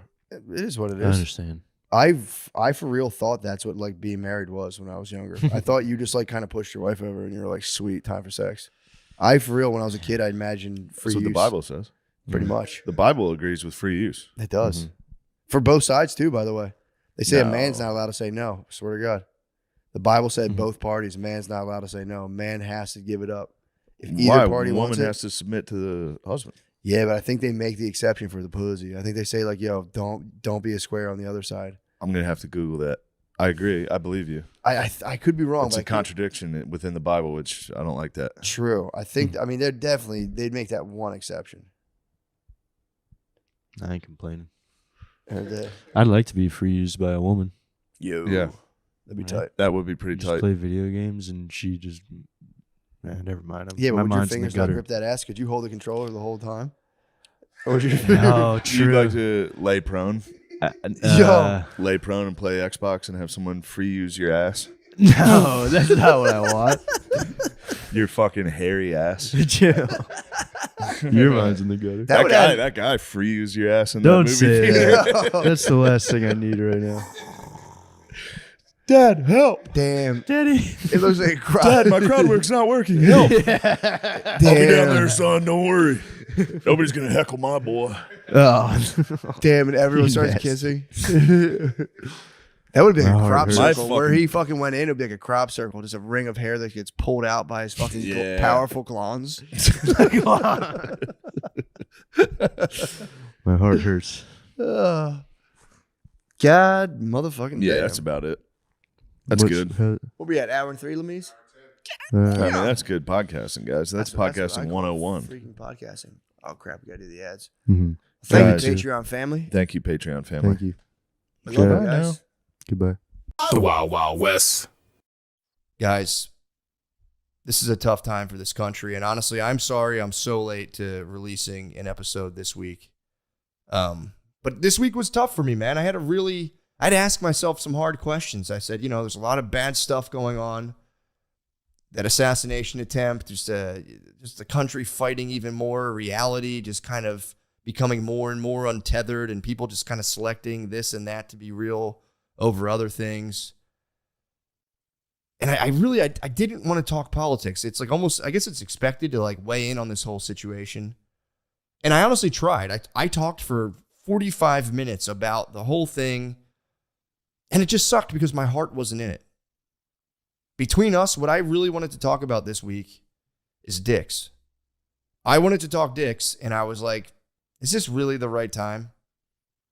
Like, I don't want to be irreverent towards the American political system, but I'm like, who am I to just talk dicks for 2 hours straight? Like, for real, I'm talking for real, just dick talk, and you'll see what I'm talking about. But I decided to go with my gut, and I said, America needs to know, how to increase flaccid length, flaccid girth, obviously erect length and girth, and just kind of getting as hard as you possibly can. What are some of the things we can do for that?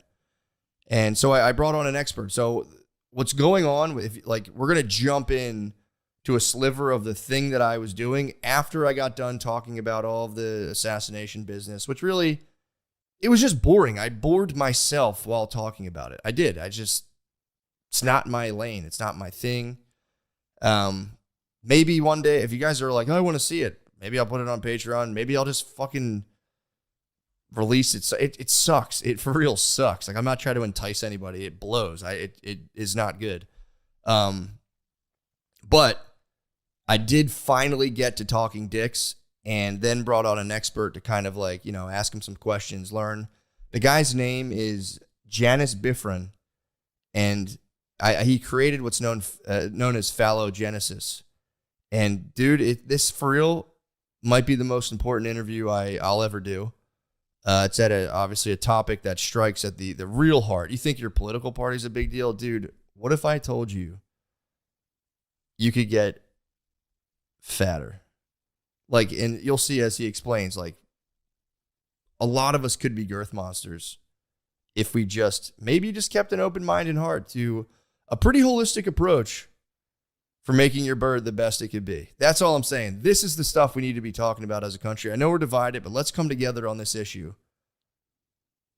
Let's get harder, bigger birds, dude. All of us, for every man.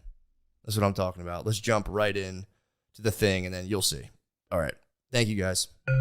That all brings me to the real thing I wanted to talk about.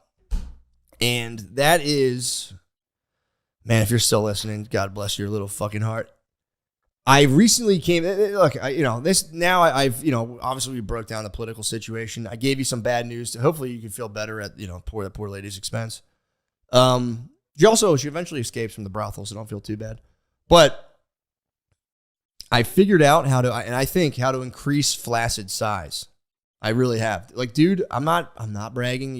I'm not want to be like, yeah, dude, my fucking dick's so fucking big. I'm teenest up most of the time.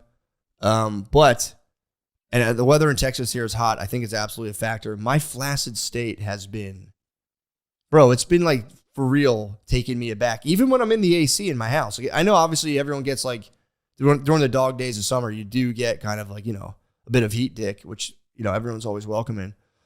But dude, I've been like for real, like going to take a piss and being like, yo, bro, like my flaccid state. And this is my theory. And this is the only thing that's changed is I'm crushing water, dude. I'm hitting like a gallon a day. I'm not bragging. I have the Mountain Valley 5-gallon glass container water coolers. So stoked. But I've been crushing a gallon of water a day. And I think my theory for flaccid gains, I swear to God, flaccid gains is a dragon I've been chasing. I don't even care about my boner, dude. It is what it is. My boner is but a tool for the creation of life. My flaccid state is when I'm more kind of, that's my thing that's the dragon I'm really chasing. And I've learned if you want to increase your flaccid state, hydration and mindset. It's those two things. If you're kind of nervous or squirrely, your dong will shrink up. You will if you're like, if you can take a deep breath, confidence mode, and you're well hydrated, dude, I swear by this. My flaccid state has been like put it this way. If someone snapped a photo of it, I'd be like, yeah, send it up. That's all I'm saying. It's nothing impressive or anything. People are like, holy fuck. But it's absolutely serviceable. And honestly, I feel like if like the last couple bathroom breaks I've taken, if I had to take that, my lifetime acting goal is to be an extra on HBO and show my penis.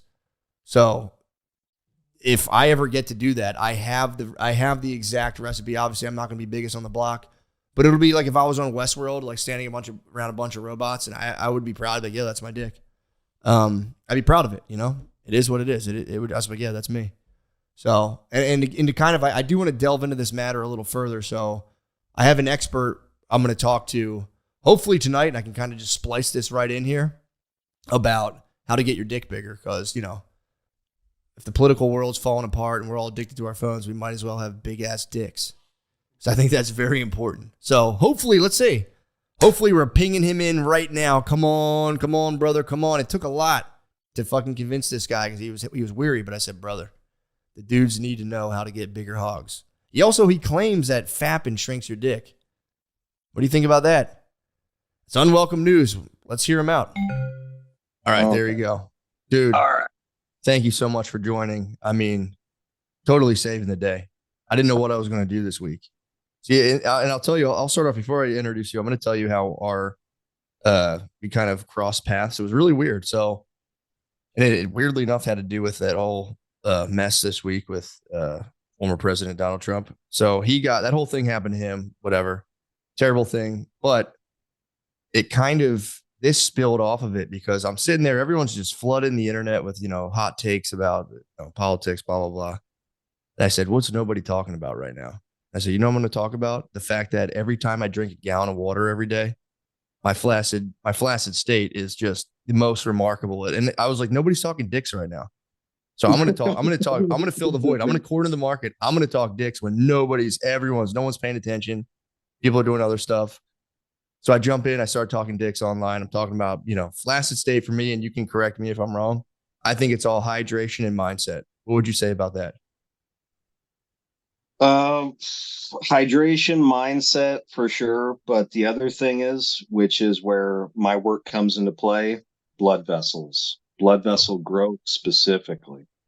Whoa. And that's okay. So good. So we'll get into all that stuff.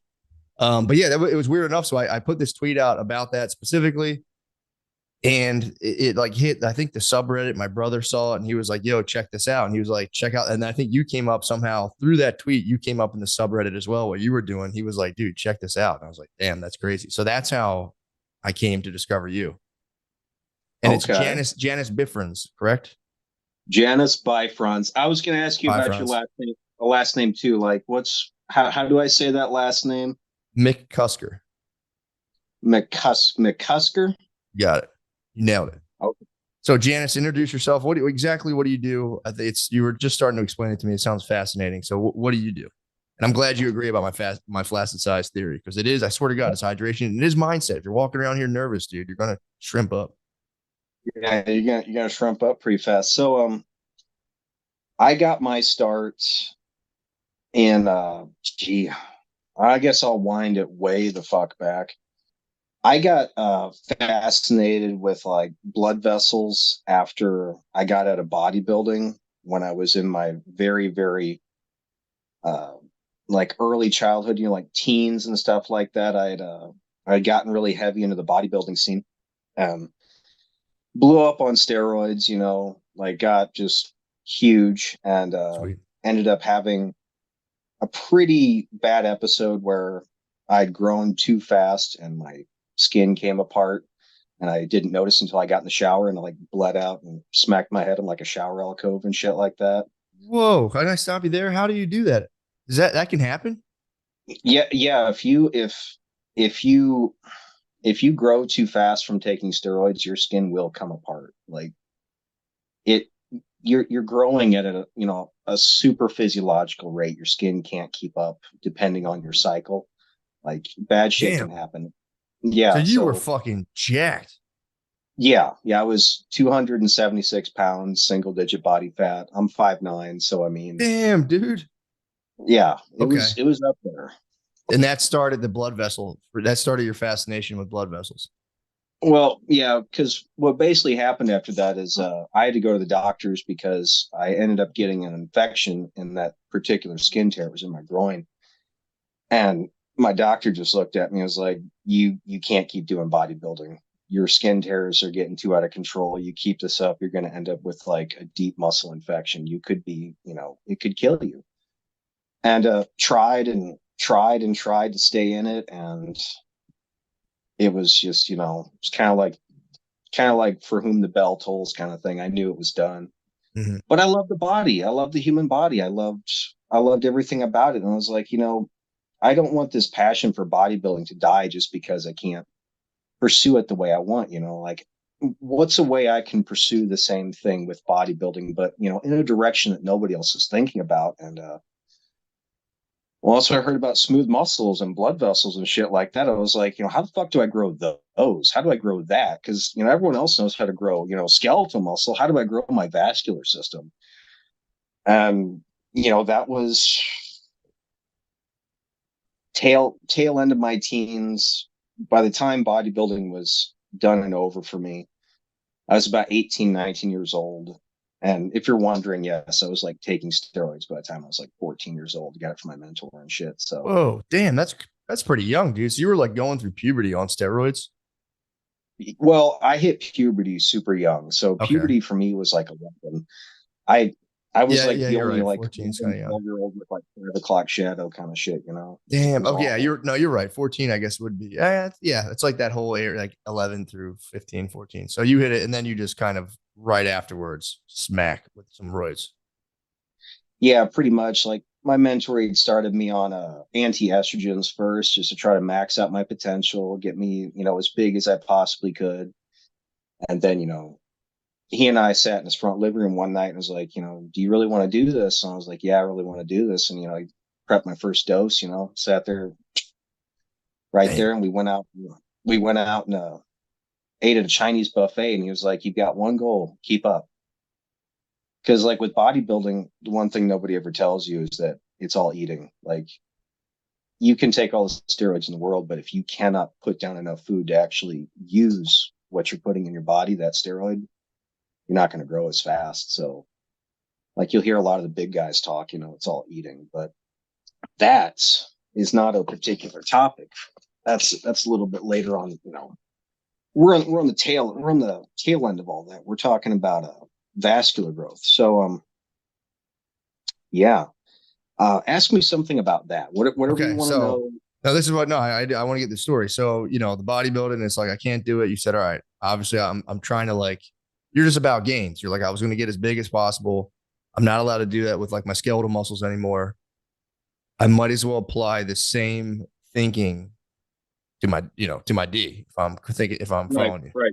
Which, by the way, noble quest. This is a very noble quest. So I'm glad. And you started that around 18. I swear to God, dude, 99% of dudes are interested in this topic. Maybe 1% of dudes will talk about it. And I do applaud you for that. Dude, I can relate to that. Oh my God. Oh my God. Anytime someone finds out what I do, if they're at a party, the first thing they're going to do is they start making fun of me or ridiculing me and shit like that. And I'm always like in the back of my head, like, you're going to be talking to me at the end of the night. I know it. I mean, dude, it's such a weak flex to be like, I don't even care about that. It's like, dude, get the fuck out of here, man. Yes, you do.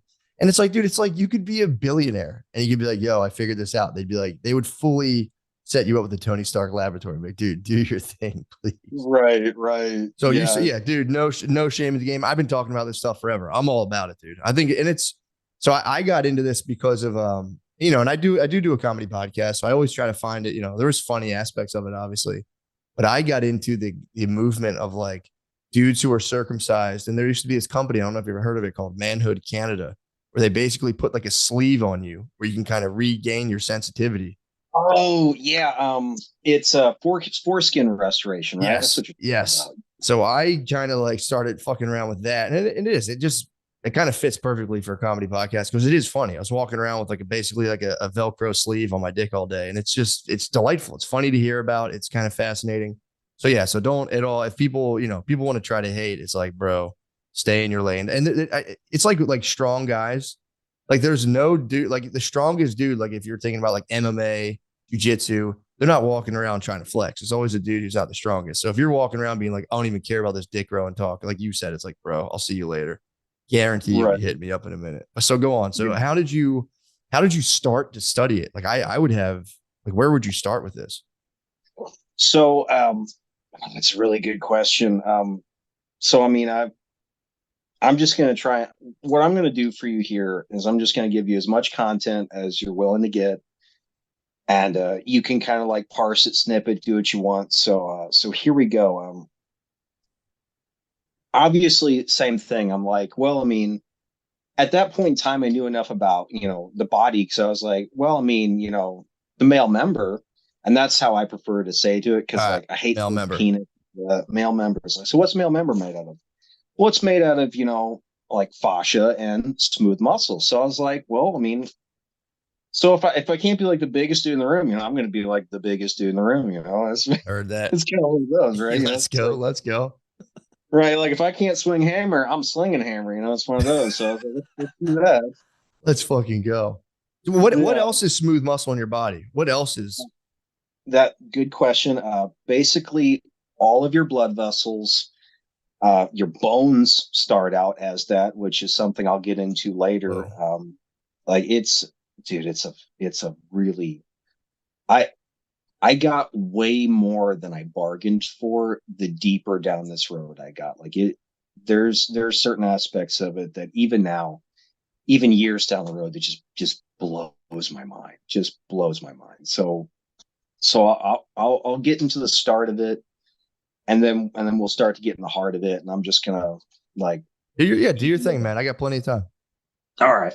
So of course I started out on all of the usual forums like Thunder's Place, PE Gym, tried Matters of Size, some of the smaller ones, just trying to learn about exercises in general, just trying to get a beat on it. And I did that for pretty much, well, kind of like I said, kind of like the tail end of my teens, start of my early 20s. And on top of that, behind all of this during the bodybuilding days, I'm just doing everything I can to just learn about the body in general. So I'm just kind of adding to it, learning more about smooth muscles, learning more about the sexual organs. What I discovered, and it's painful to say this, it's really painful to say this, like, and you'll understand why it's painful. It all just sucked. It was just all so horrible, so horribly damaging, so horribly flawed, poorly thought out. Like So like stretching. jelking. Sorry to cut you off. Like jelking, you're saying? Yeah, okay, like pretty much all of it, and I can give you a breakdown of all that. But we'll start with jelking since you're bringing that up. So with jelking actually has an incredibly rich history. So what jelking was originally intended to do was it was a form of mock battle. So like whenever a guy is entering a woman, the vagina kind of closes in and it pushes the blood in the cavernosal bodies, like kind of sucks it through the arterial channels that are deep and then pushes it out the venous channel. And what'll happen a lot of times is whenever a guy's, like really in the throes of it, kind of going pound town, he has a really hard time maintaining an erection because they didn't really know this way back when, and I'm talking like centuries and centuries and centuries ago. They didn't really know that it was a case of, arterial insufficiency. So what they did is with jelking, so what we know of it today, it's from base to glands, but it got misinterpreted because this starts in way out in like the Middle East, like the Far East and shit, all right? It was supposed to be from glands to base. It was supposed to be like a mock battle. It was supposed to mimic penetration. That's what it was supposed to do. It was supposed to prepare you for that. And people are milking themselves like an udder, basically, going the reverse way. Yeah, it just got misinterpreted. Now, at the time, whenever I discovered jelqing, I did not know any of this shit. So of course I'm doing it from, base to glands. And what's of course happening is I'm getting varicose veins. I'm blowing out my veins. Damn. That's what jelqing, the jelqing that we know of today, it causes varicose veins. It destroys the vascular pathways that basically help support and help the male member work. It's and so tried jelqing, got a lot of varicose veins from it, got worsening potency, did not get any size from it. Then I was like, okay, so jelqing's not that great, gave that a try, so let's try stretching, let's see how that goes. Did stretching for a long time, and I ended up with what I've basically referred to as you can almost call it like cap separation. So you've got the corporate cavernosal bodies, which are deep, and then over top those you've got the tunica albuginea, and then over top that you've got a layer of veins, and then over top of that you've got the buccal fascia, and then you've got a couple other structures that exist then underneath the Coles fascia. So basically, whenever you do a pulling exercise, all right, like most pulling exercises, you're taking your hand, you're forming a circle, you're wrapping it around your glands, and then you're pulling up. That's what most stretch exercises, stretch devices. They're either a suction cup or there's some sort of a compression band that goes right underneath the glands and it's pulling on that. Well, what that will cause is it affects the more superficial structures, but it doesn't really affect the deeper structures like the actual cavernous bodies. So what'll happen is that buccal fascia that exists over top that venous layer, which is over top the tunica albuginea, it'll stretch out. Mm-hmm. And so you start to get this bizarre wiggle at the top of your member, to where your glands will actually kind of be slopping about on the top of your. Yes. A lot of guys don't know this, but until I actually take the time to explain this to a lot of guys, or like, I have no idea what this is, they just think like, oh, my glands are supposed to slip to the left and the right so incredibly easily. But no, that's not the case. What's basically happened is have they elongated the tissue? Technically, yes, they've elongated the buccal fascia, but when they do that, you end up with a hemodynamically, or rather a hydraulically compromised member. So if you have separation between the bucks and then that underlying venous layer and the tunica albuginea, you actually have a very difficult time keeping an erection. So what you'll see a lot, and this is something that'll tie into something I'm sure you've seen, compression bands, like cock rings, like guys will have to wear cock rings, right? Oh, yeah. They have to wear a cock ring because their member is hydraulically compromised. It doesn't work right anymore. So they have to wear cock rings in order to actually get hard, because there's that layer separation. And is that the only way that can happen from the stretching, or can that just be normal wear and tear? To some extent, that's a really good question. That's a great question. It can actually happen with normal wear and tear. That's something that I see with guys that have erectile dysfunction, which is kind of where my work ties in later. So from doing jelqing, from doing stretching, and so from the jelqing and the stretching, and then I also did pumping, which is again the same set of problems. It tends to work the tissue superficially, but not really deep. Although there are some ways around that, which is actually something I have up on my Reddit, but I'll explain that later. So I tried, jelqing, stretching, pumping, extending, tried injections. By the way, needles near your dick, that's really scary. Was that Botox? Was that like Botox injections? Not Botox. I was doing Trimix. I was getting Trimix from this place called All Day Chemists, which is basically like this fly-by-night drug company out in the middle of the sea.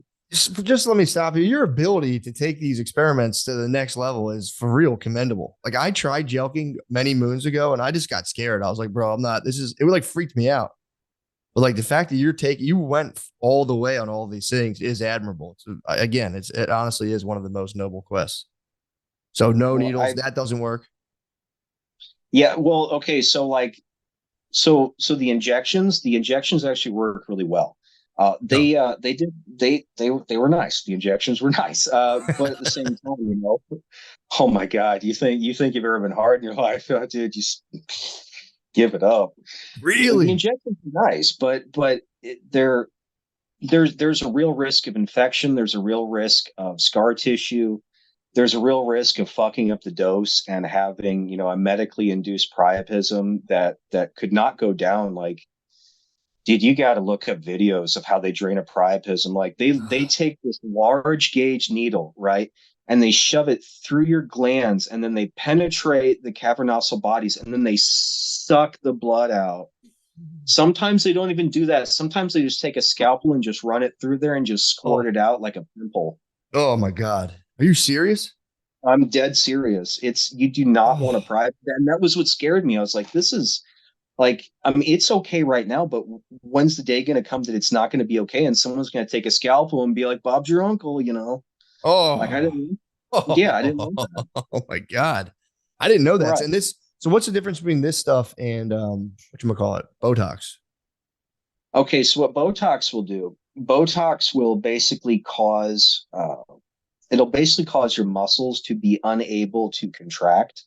Mhm. They won't work properly, which will effectively cause it will cause an erection because it interferes with your muscles' ability to contract. I see. Yeah, so I mean, like like rich white women, they're like, "Oh, I've got wrinkles in my face. Let me just shove a needle here, and their muscles they can't Mhm. work anymore. There's no wrinkles. Yeah. Same principle. Um, so yeah, did the injections. I never went so far as to inject like silicone into there. Like I've so doing this job, you see some things that are just like way out there. I mean, like way, way, way, way so far left field. You'd like, let me put it Silicone's like intense. Silicone's intense. It's like a breast implant, basically. it pretty much. Okay, so like what these guys will do is they'll inject silicone into the corporeal bodies. And I saw the picture of this one dude. It looked like he didn't even have it didn't even look like a tube anymore. It just looked like a basketball. He just had a basketball. He'd injected so much silicone. He couldn't even pee properly. He had to shove a sounding rod down his urethra in order to pee because there was so much pressure on his urethra from all the silicone. He just couldn't do it. Oh my It like God.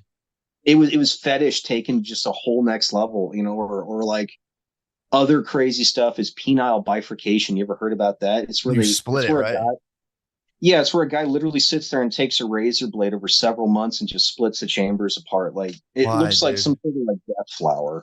Why? Does Like it, is it fold out or something? Like, what does it do? yeah, it like folds out, like looks like it almost looks like something from like Alien versus Predator. It's Oh, gross. no It's so thanks. gross. No thanks. Yeah, that's one of those like I'm glad I know about this, but that's like brain cancer, and that keeps me up at night. Did I really need to know this? Oh, Um, yeah, so weird stuff. But anyway, so after I do these injections, I'm like, okay, I can't really keep doing this. So what are some other things that I can try? What are some other things that I can do? Again, all day chemists. I start ordering in Viagra and Cialis because they were selling it like super cheap. It was like $1.50 for the blues and like free for the reds. I was like, shut up and take my money, yeah. because you walk up to a pharmacy and they're like $20 a tab. I was like, Crazy. no, Yeah. right. So I get Viagra and Cialis, and I start experimenting with those, and they're working out pretty damn well. I mean, not quite as well as the injections, but they're doing great. And then it all kind of started falling apart one night. So what a lot of guys do not know about Viagra and Cialis, which personally it scares me a lot, because you've got services like Hims, and I'm not singling out Hims or any of those like kind of email prescription basis, because I think there's a genuine need for like reasonable medication costs for easy access to certain types of drugs. I'm for that. uh Basically, with Viagra specifically, not Cialis. Cialis is okay, but Viagra specifically, it can cause a form of, it can NAOIN. I can't remember what that stands for, but basically you end up with a form of nerve damage in your eyes. What? So what PDE5 inhibitors, the Viagra specifically, what it'll cause is it will cause the pressure inside of your eyes to go down. And your eyes actually need a certain level of pressure inside of them in order to oxygenate those cells, to oxygenate your nerve cells. So whenever you're taking Viagra, one of the common side effects guys talk about is blue vision. You ever heard of blue vision? No. You basically end up with blue after images. Now, at the beginning, those blue after images, they're not so bad. You barely notice them. But that's why they're so insidious. That blue showing up is actually your body trying to tell you that your nerves aren't getting enough oxygen, that the nerves in your eyes are actually dying. Dude, so you for real, like, you literally, it starts to look like Avatar. Everything starts looking blue. Yeah, like anytime you like look away from so you make a good point though. So basically, like, say you're looking at something and then you look away, you end up with this like super rich, ultra dark blue after image that makes it almost impossible. I see what you're saying. No, I know what you mean. So you look at a thing, you look away, and there's still like almost like caught in frame in your eyes, the thing you were just looked at, but just like blue. Yeah, a very dark blue. That's crazy. And it just proceeded to get worse and worse to the point to where to this day I'm still night blind. I have a very hard time seeing at night because of it. Damn. And I found out after I stopped it and I flushed all the drugs that it was they first started noticing it over in the United Kingdom. I do a lot of business in the United Kingdom for whatever reason. I think maybe it's something in their water. I think they need to have better water treatments. Me and a couple of guys actually traced a chemical leakage from one of the factories. Because I had a bunch of customers along this one river, and I was like, "This is fucking weird. Why is it all along this one river?" What? In the UK? Yeah, it was in the United Kingdom. It was basically a factory that was not handling their toxic waste properly, and they were dumping it into the river and was ending up into the water supply, and it was causing some pretty bad vascular side effects. This was like a year and a half into starting the forum that I started kind of tracking this shit. I was like, this is kind of fucking weird. What the hell's going on here? And me and some guys in that particular area of the country started tracking this shit, and we nailed it down to that. That's crazy. Yeah, like I said, I mean, I talk to guys like I talk to guys all over the world. The craziest conversation I ever had was on the plains of Mongolia, and this dude was like jumping up and down in his Jeep trying to keep signal on his sat nav. Like, she's like, hold on, wait a minute, sticking his phone higher up in the air. Like I've had some cool conversations because of this work. I've met so many cool, kind of like you. I've met so many cool people, So yeah, that's all. And it is one of those things. It's the same thing when people find out what you do, they go, "Wait, what?" And it's like a charged subject. People either say, "Oh, you think you're funny" or whatever. For you, it's like, "Oh yeah, I don't need that." It's like, "All right, bro, bust it out right now." Right. Put it on the table, Holmes. Let's go. So you tried all the different types, all the different things. So where did that ultimately take you? What did it all culminate in? It all culminated in severe erectile dysfunction. Severe erectile dysfunction. I couldn't keep it up. Period. End of story. Like I would have at that particular time in my life, I wished I was a 2-pump chump. I couldn't even keep it hard enough to be a 2-pump chump. It was. Yeah. And how old were you then? I was like mid-20s. Damn. So I mean, I'm a decently young guy. I shouldn't be having these problems. And I was like, one night I was just kind of sitting at my computer, and I was like, you know what? I don't even want to try to get big anymore. I don't want to try to pursue this anymore. I just want to return to what I used to be. I just want to be able to get it up enough to be, with a girl so I can be that 2-pump chump. Like, I don't know how much I can cuss on. Can I cuss on YouTube? Is that cool? You can say whatever you want. Yeah. I was like, fuck all with this size shit. I just want to be able to actually have sex again. Yeah. So that's how I started looking into this. I was like, instead of trying to grow the male member, let's just try to figure out how I can get it back to functional. So I started studying blood vessels very, very intensely. And I mean, I've been studying them intensely for quite a long period of time, but it was the switch in my head from trying to make myself bigger to just making myself functional that seemed to open up all the right doors. So And you it took was like a around, holistic, sorry to cut, you took like a holistic approach rather than like, you know, just like I'm gonna grow this at the expense of everything. You took like a holistic. That's what it I sounds took, like. yeah, I took a holistic approach. And one of the first things I'd come across on this lovely, lovely, lovely website called Library Genesis. It's like the Library of Alexandria of the internet. Like any book you could possibly think of, it's probably on there. Like hundreds of millions of texts. But Damn, you got to have, a VPN to get to it. But gotcha. I'd come across this book while I was searching on Library Genesis. It had been outdated and out of print for a long ass time. It was in German. It's called Wander Greece something or other. I can't remember. But basically, it was about the guy who had discovered the Bayliss effect, and uh, William Maddox Bayliss, I think is his full name, and he was like Sir William because I think he got knighted or something like that. Anyway, read his book on the Bayliss effect, and it basically talked about how smooth muscles are involuntary. So so whenever a smooth muscle is suddenly distended, it has these channels on the outside of its cell that will open and close based on distension. So say you've got a cell and it goes like this, it suddenly stretches, smooth muscle, and it suddenly stretches.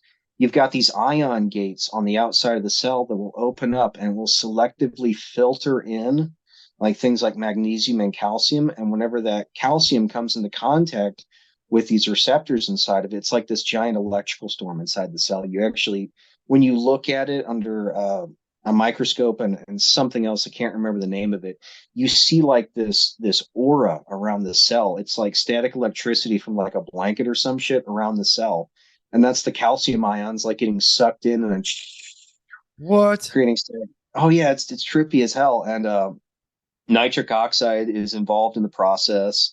Like you need nitric oxide to make it work. They're like I've mentioned on YouTube, smooth muscles are like little living engines. They're like little living engines.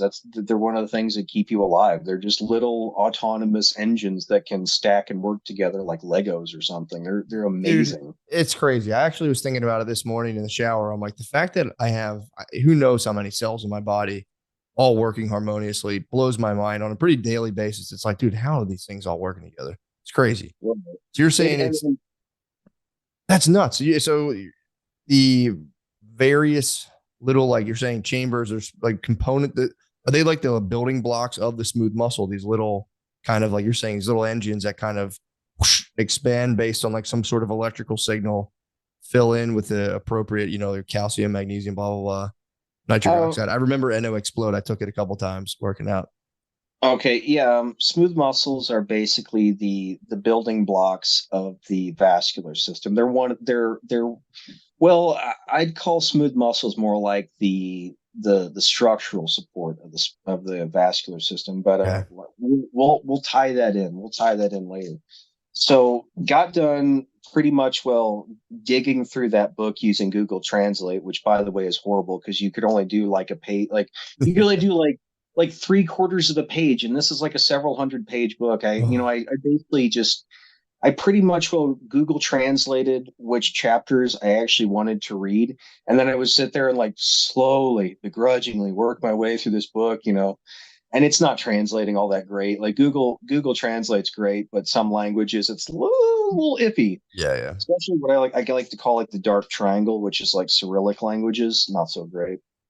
But so I dug through that book and I was like, okay, I've got a much better idea of what's going on here. Let's go on to Google Scholar and see what other stuff we can find. And that's when I started learning more about smooth muscles and endothelial cells and how those two relate.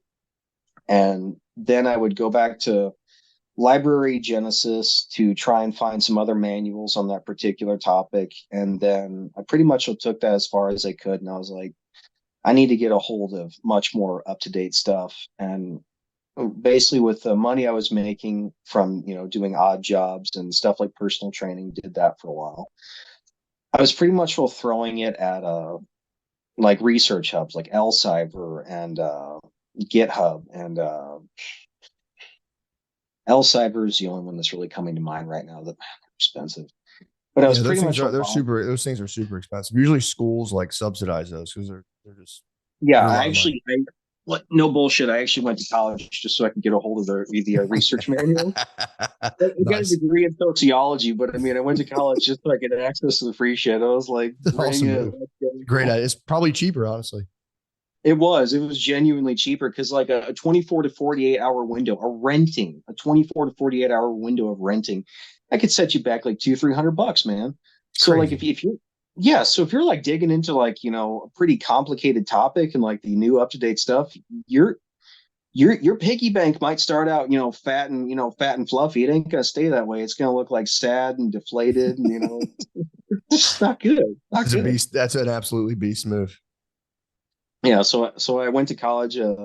I had gone pre-med initially, but some family complications had gotten in the way, and that I had to drop out of the pre-med program I was at another college, and I had ended up having to roll all that into a sociology degree, which at the time I was just like so upset about. But I kept with the self-study, abused the research hubs that they had access to and stuff, and kept the ball rolling. And that was when I started learning about a phrase that I'd never really heard before. I'd never heard before this particular time in my life. That switch I was talking about, from going from trying to get myself bigger to going to how you mentioned the holistic approach, and that was the term arteriogenesis. And that's where it all started. Like everything was kind of like a steady climb in terms of my knowledge, but the moment I learned about arteriogenesis, it was just like it's like Man, a rocket. It was just a rocket. So with arteriogenesis, it got its start in like the 1940s, 1950s. And before that, they had like really tenuous amounts of knowledge, like kind of scant knowledge about it with like deer antlers. So what some of these like burgeoning researchers and scientists would do is they would they pretty much will butcher the heads of these deer that were still alive. They'd like sit in there and go inside their skull and stuff, and like cut off like certain blood vessels and stuff to see if it would affect how their antlers would grow. Yeah. Jesus. And they'd find like one antler would grow a little bit more than the other, and they're like, oh, okay, so like cutting this blood vessel actually causes something, and then they'd come back to that deer, a year later, whenever the antlers had fallen off or something like that, and look at it again. It's like, oh, hey, those blood vessels have grown back, or it's like these antlers are growing at the same rate again. And that was like 1800s, so it really got its start, 1940s, 1950s, and then by the 1960s, they were gaining a lot of traction. Uh, they were looking for alternative means of therapy for people that were having heart disease. Mhm. How they could get these working class people back up to snuff, back up to speed, without having to send them to these expensive clinics or having to prescribe them medication, which back then had all kinds of egregious side effects. They needed something better, so they had pretty much just started putting people on treadmills, like getting working, doing aerobic exercise and stuff like that. And what they were discovering was that aerobic exercise was effectively causing blood vessels to grow. And by this point in time, they really didn't know about it. They had some ideas about it, but they didn't really know it. 1940s, 1950s, this is a totally new concept that aerobic exercise could cause blood vessels to grow. And there was a schism. There was this great schism that happened in the medical industry around this time, around this particular topic. Some researchers were saying, it's hypoxia. It's the lack of oxygen to tissues that are causing these blood vessels to grow. And then it was a much smaller voice, a much smaller grouping of researchers that was like, well, hold on. What if it's not hypoxia? What if it's actually blood flow itself that's causing blood vessels to grow? What if it's the change in the rate of blood flow? And their hypothesis was that it wasn't hypoxia, it was actually the friction of blood against the vascular walls that was causing this. Oh, Jesus. All right. But that's new. Yeah, yeah. It was making like new capillaries and all that stuff. It was just expanding arteries. Well, it was doing both. So it was making the existing vascular system larger, and it was making the walls thicker, but it was also causing capillary beds to form, new capillary beds. It was causing tissue growth. It was causing actual tissue growth, and they were so divided on what was causing that. Well, fast forward, it's modern times. It's like 2000, 2010 plus. Several decades later. Mhm. I'm coming into the scene, learning about this, and I get to see this historical process play out. Even now, going on to like research hubs, you're going to see more stuff about hypoxia causing vascular growth than you will shear stress, which is what that was, that blood friction, that the speed, the rate of blood flow through a channel causes irritation and causes friction against that vascular wall. That's what's known as shear stress. And that's And hypoxia. That's hypoxia, you're saying? so the friction of blood flow against the vascular wall, that's called shear stress. Okay. And whenever you're like exercising super duper hard and you like run out of steam, it's like no matter how much you want to go, it's like you just can't lift that weight again. You can't run and walk another step. You're like just dead tired. That would be an example of hypoxia. Gotcha. And blood vessels can grow from hypoxia, which is kind of how that schism happened, because they already had research on the topic that hypoxia could cause vascular growth. The problem is that it's a panic reaction. It's more of a panic reaction than it is a go-to for vascular growth. Whenever oxygen content in a particular area of the body starts to drop, the half-lives of certain growth factors goes up because they're reacting to oxygen, which makes their half-life go down. When you have a low oxygen environment, the half-lives of these growth factors extends quite a bit. Like a great example would be like VEGF. If you're exposing VEGF to oxygen, an oxygen-rich environment, healthy tissues, it's got a half-life of like 2 to 3 hours. But in a low oxygen environment, it's like 8+ hours. So they were not wrong in their assumptions. The research they were doing around that time wasn't wrong, but it just wasn't the body's main go-to for causing vascular growth. It wasn't the best way too. Like functionally, it's like, well, yeah, if you're like redlining your body for to grow your arteries and stuff, it's probably not the best move. Right. It's not the best move. It's not the body's main go-to. Shear stress was, but so anyway, with arteriogenesis, this idea of blood friction causing vascular growth, what is involved in that, and I'll go ahead and break down arteriogenesis as much as I can, and then we're going to use that as a stepping stone for kind of what I'm doing now today. So whenever you have someone engaging in aerobic exercise, you've got blood that is moving through the vascular channels faster than normal. Now, the first reaction to your body to this blood friction, to the shear stress, is an increase in nitric oxide from your endothelial cells. Your endothelial cells have these little hairs. It's almost like grass. Like, you ever seen like a wide open field and you saw a breeze roll through and you watch the grass like blow and wave? Mm-hmm. Endothelial cells have the exact same thing. The endothelial cells line your blood vessels, and off of those endothelial cells it's like grass almost. It's these little hairy protrusions. And whenever they get tilted so much by blood flow going through a channel at a certain rate, it causes an activation of these internal mechanisms inside the endothelial cells that causes them to release nitric oxide, and the vascular channel widens. And a lot of guys know this is like, getting the vasopump, getting the muscle pump, it's like, raw, it's like, check out my pump right now, that most guys know it as that. The other is, say with aerobic exercise, I'm sure you've done some treadmill work and you're looking down and your veins are really sticking out. You're like, man, I feel like I got like a roadmap going on. This feels great. Yeah. Right. So that would be an example of nitric oxide release. But now say Say you up the rate of blood flow even more, past a point to where the nitric oxide release isn't enough to really pull back the shear stress on that arterial wall. And we're going to start in arteries first here.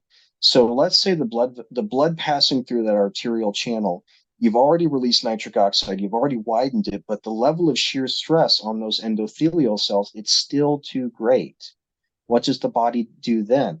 The endothelial cells then begin to release a growth factor called vascular endothelial growth factor, specifically vascular endothelial growth factor subtype BB. Whenever VEGF gets released, it releases from the endothelial cells, and it kind of becomes like this cloud in the vascular channel, and it causes an increase in dilation, both ascending and descending. It causes like this domino ripple effect. And you get that from basically prolonged aerobic exercise. Like you get the nitric oxide release, say in a general workout, within the first 5 to 10 minutes. But say you continue that aerobic exercise for another 30 to 45 minutes, and you cap out in like a 45-minute session. Within the first 5 to 10 minutes, nitric oxide's already done its work. Now your body's beginning to release VEGF to cause not just a greater level of vasodilation, but to also begin to super compensate, just like in bodybuilding. You know how like if you max out your muscles and you're kind of like breaking them down a little bit, your body's basically setting the stage for super compensation for your blood vessels to grow. So that way, if it ever comes across that level of shear stress again, the blood vessels are wider, they're thicker, they can work so much better. So that way you can engage in that level of aerobic exercise again. Think about it, think about how humanity would have made it this far if we couldn't, outrun the things that were trying to eat us, like lions and tigers and shit like that. Imagine if, like, those little wubbaboos way back in the jungle was like, oh, I can only run so fast, I can't get away. You're fucked. You're just dead. So your body has to have some way to super compensate, some way to adapt to that kind of a stimulus, that kind of a potentially life-threatening situation. So it releases VEGF subtype BB, and it's in its name, vascular endothelial growth factor. What it will cause is it will cause your endothelial cells to begin to proliferate, to increase in number. And what they'll start to do is, as they start increasing in number, they start to burrow out into the vascular walls. They start to form these little transient microchannels. Really trippy stuff. Yeah, it's like these little fingers that'll kind of grow out into the extracellular matrix. It's almost like if you looked at your blood vessel. So blood vessels themselves are kind of like a mesh. They're not really a uniform tube. They're more like a mesh. And the endothelial cells will grow through these mesh to form like little hairs that stick out in the extracellular matrix. And they'll begin releasing that VEGF further into those little microchannels. And that process, tying in bodybuilding, tying in experience, right? Bringing it to the forefront here. So most people are going to recommend, you're exercising, like say you go to the gym, you do a workout. You're going to take like anywhere between 1 to 2 days rest before you work those muscles again. Well, it's kind of like aerobic exercise a little bit, but that's something you have to do all the time. So let's say you run super hard on that treadmill, you kind of push yourself pretty good for those 30 to 45 minutes. Well, I mean, what do you got to do? You got to walk out to your car. You got to walk at work. You got to, walk here, walk there. You got to walk around the store to, go get groceries.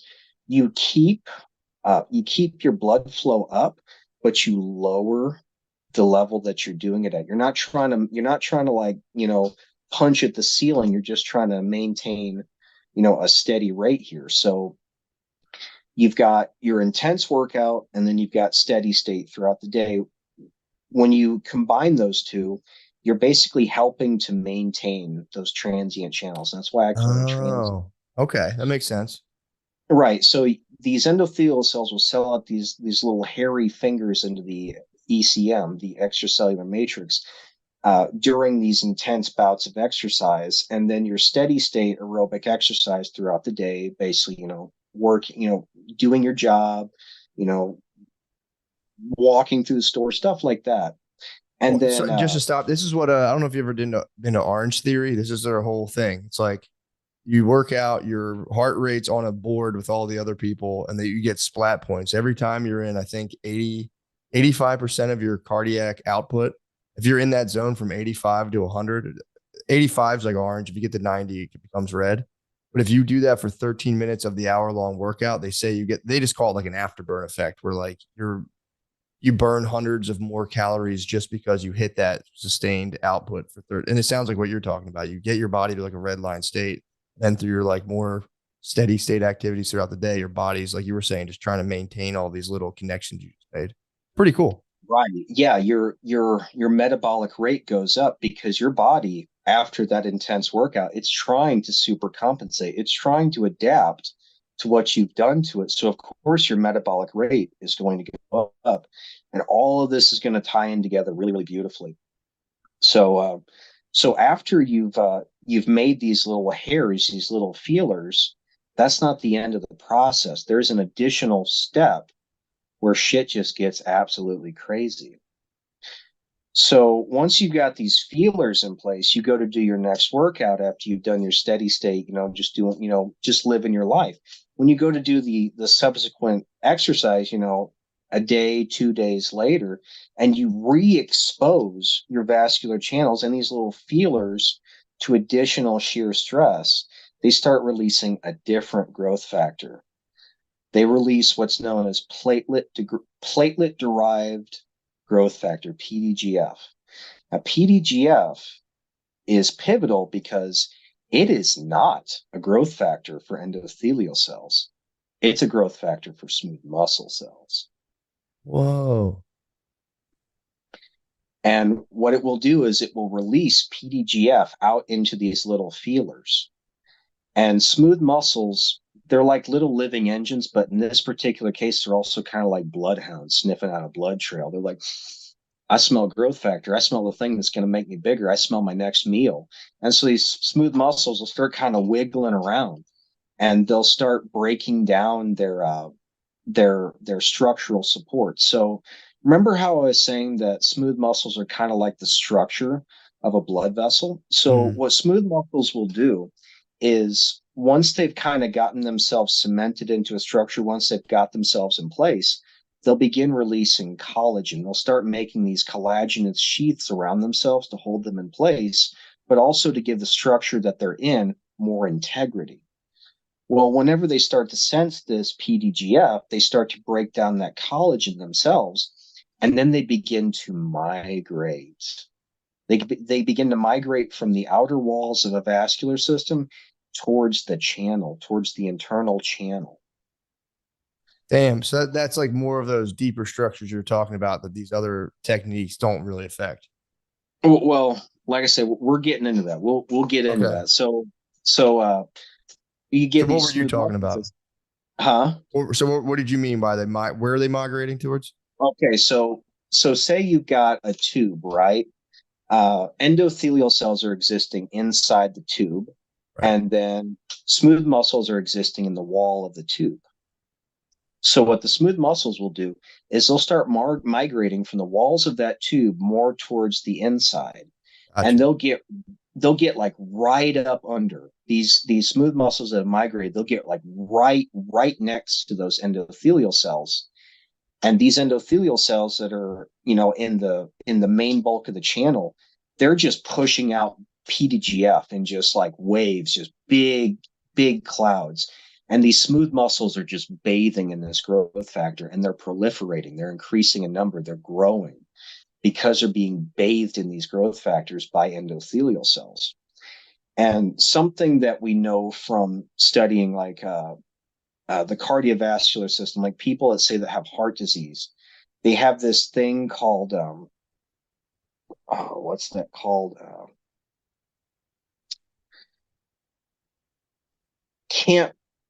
Inward remodeling. So in arteriogenesis, you have outward remodeling.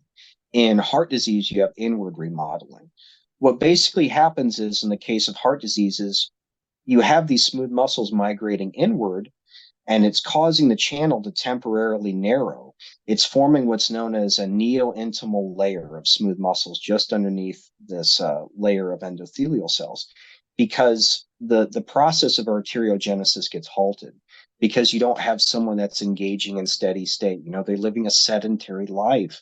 They're not engaging regularly enough in aerobic exercise, so they get inward remodeling because the arteriogenic process is being halted. But let's say it's not halted. Let's say you've got somebody that's actually engaging in steady state. You've got somebody engaging in regular aerobic exercise. Once these smooth muscles start to proliferate, they start to form that neo-intimal layer. Yes, the channel will temporarily narrow, but that's when the true magic starts to happen, when you have somebody who has a healthy lifestyle. Those channels, remember those feelers I was telling you about, those hairs that poke into the ECM?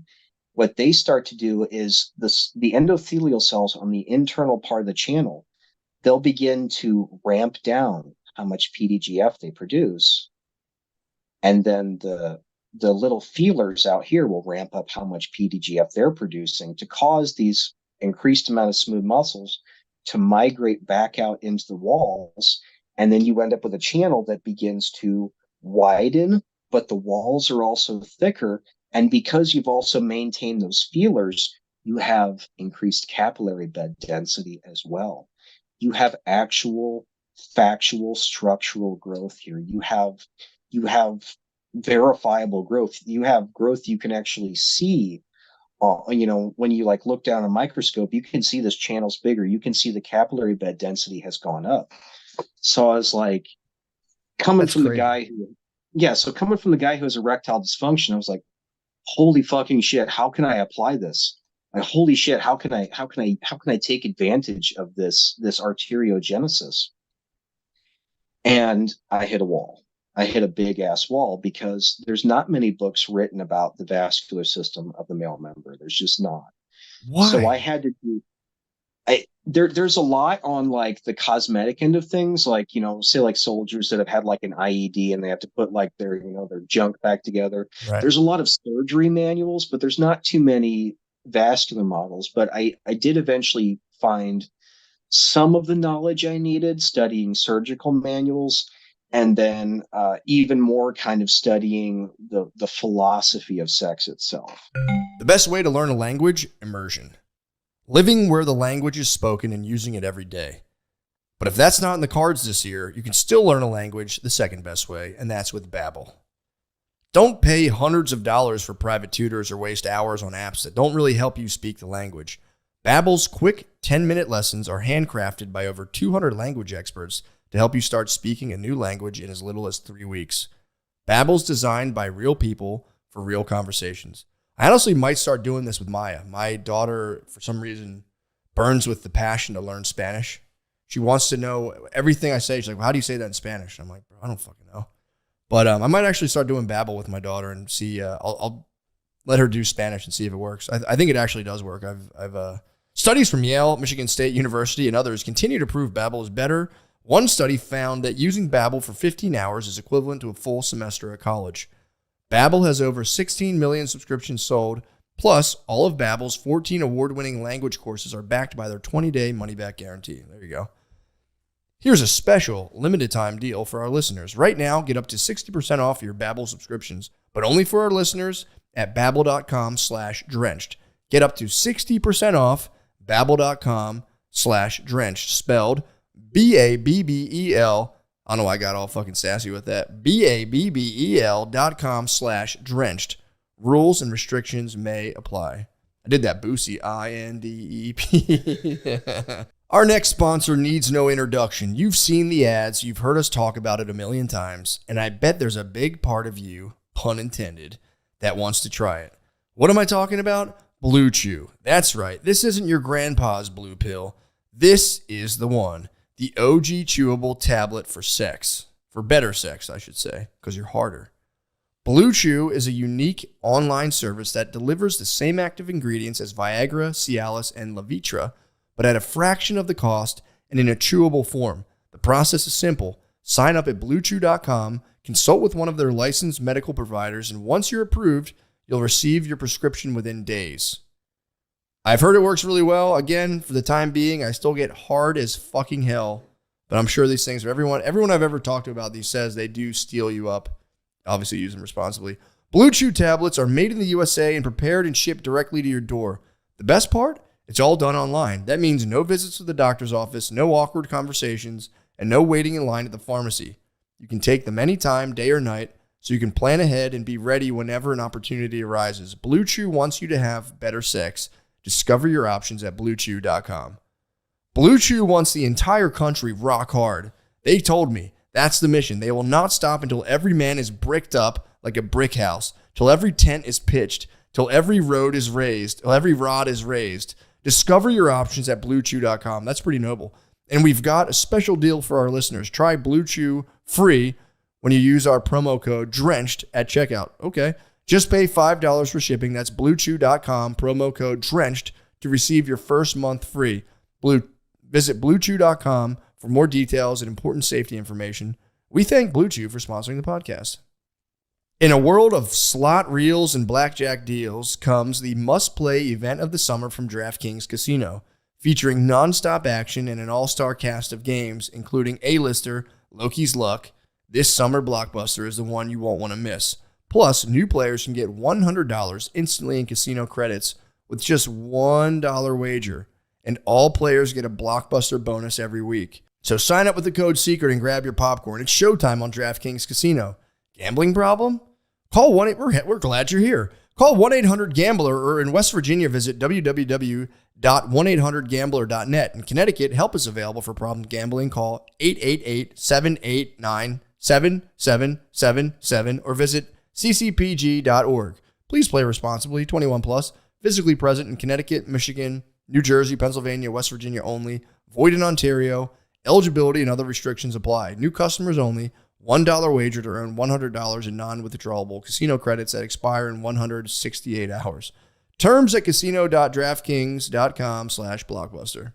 Hey guys, I have to give you this quick update about my stand-up comedy shows. I'll be in San Jose, I'll be at the San Jose Improv on August 1st through August 3rd.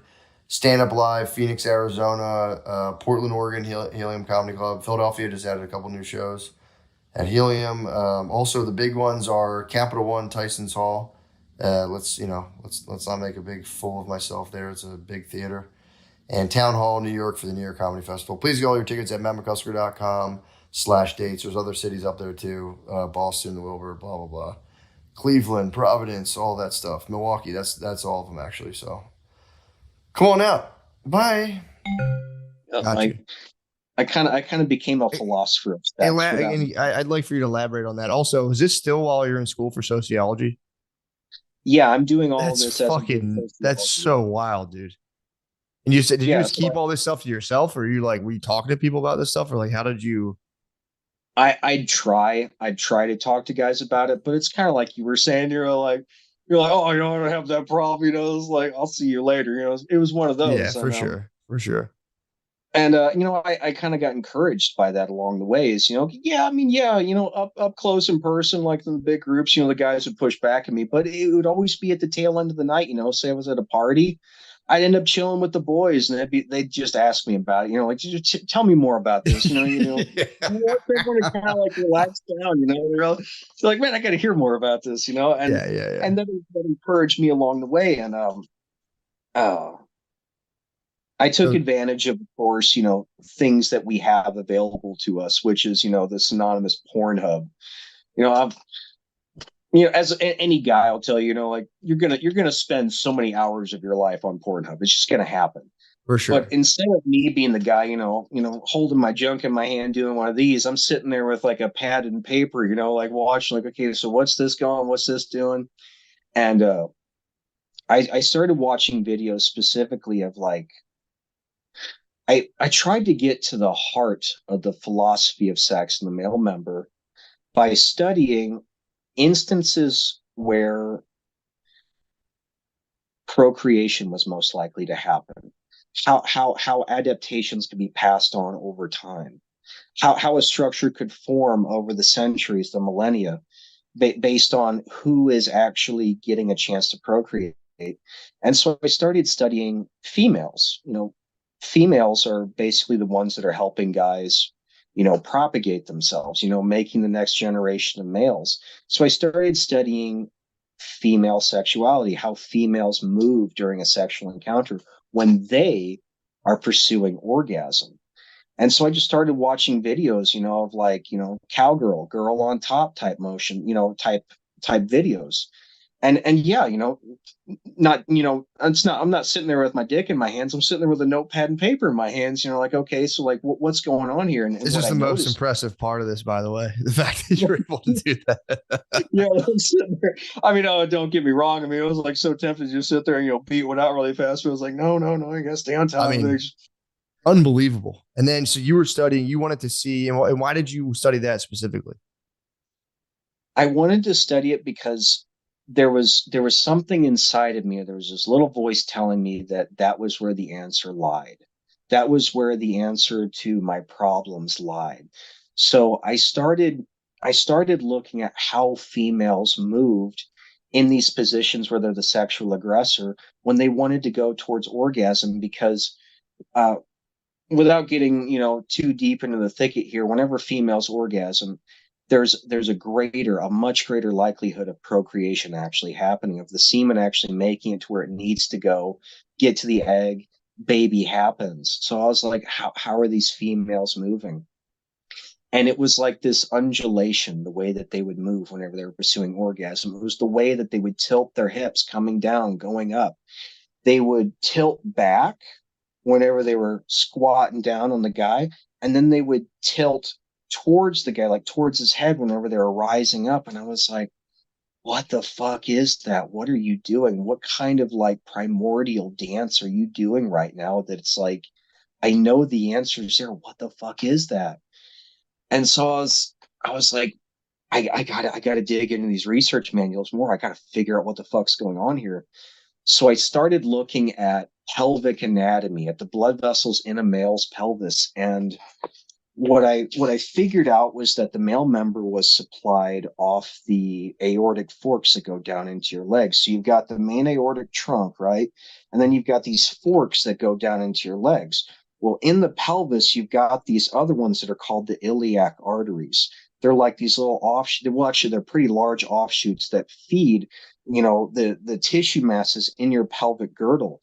And then off of the iliacs, you've got the internal iliacs. Now, the internal iliacs, that's where the story gets interesting, because the internal iliacs are the ones that feed the male member. And it's got three branches that come off of it, three of them. And you've got an internal iliac on each fork, so they're a mirror of each other. So you've got three forks on either side of this iliac. You've got the bulbourethral artery, which feeds your corpus spongiosum. You've got the deep cavernous artery that feeds the main cavernosum, and then you've got the third one, which is the deep dorsal artery. And as you use the methodology to come up with, you can actually see that deep dorsal artery get so fat it's like ropes on the side of your dick, man. It's just fucking cool. What? It's like it's like ropes, and you can actually use that to track deeper internal growth of the vascular structures. But again, we've got to get into the whole hemodynamic thing here. Like I said, please.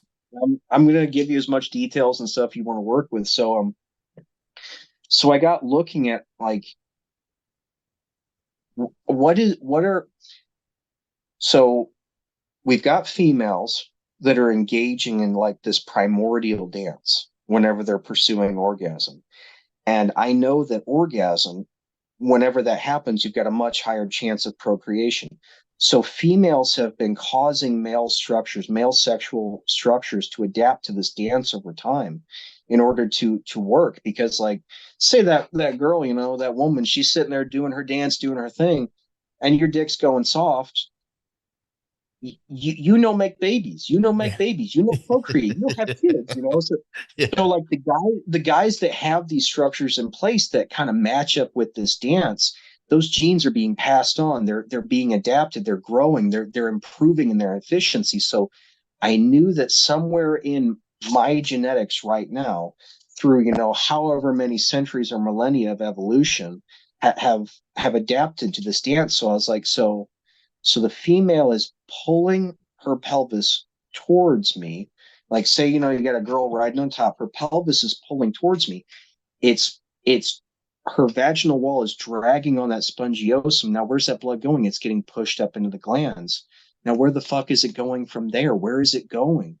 It's going out your deep dorsal vein that rides along the very middle of your cavernosal chambers. So you've got like the chambers are kind of oval shaped, and then in this groove between the two chambers, you've got the deep dorsal vein. So it's going through the spongiosum into the glands, and then it's exiting through the deep dorsal vein. And I was like, all right, I'm close. I know I'm close to the answer here. So I was like, how can I mimic these motions? How can I mimic this primordial dance I'm seeing women engage in?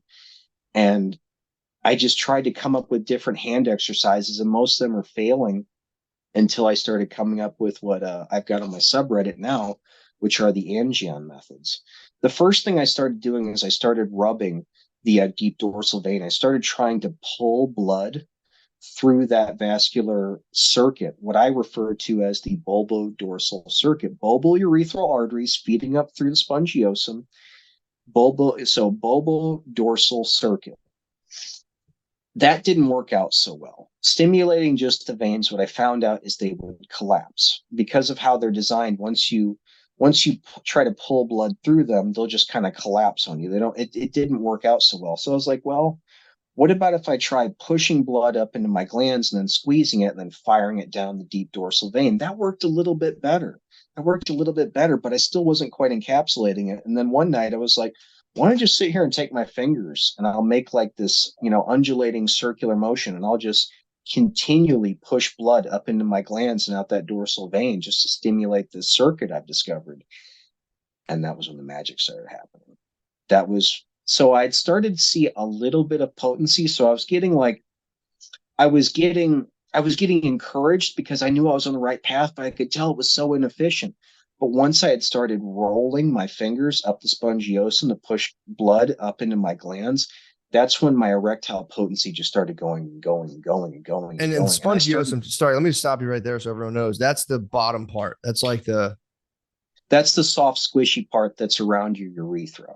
Okay. But if this is coming off your body, this would be the spongiosum part, and this would be like the top that's like you're looking down at, and this is like the underbelly, basically. Yep, okay. Yep. I knew as soon as you said spongiosum, I'm like, I know exactly what I could just tell. I knew instinctually what that was.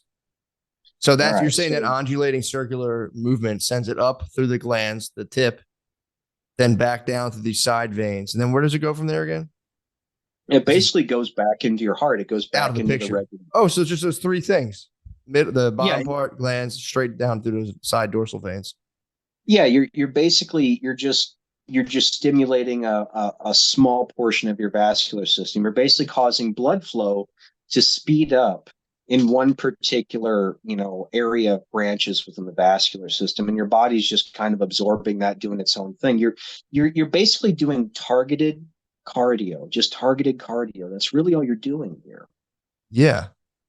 But say if you have somebody engaging in aerobic exercise, living their best life, you have to remember that if you're exposing your entire body to higher levels of shear stress, and it's releasing clouds of these growth factors into the vascular system itself, you can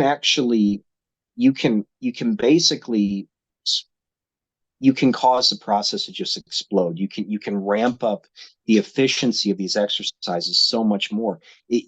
You could think of the Angion methods as a polisher to a good aerobic exercising.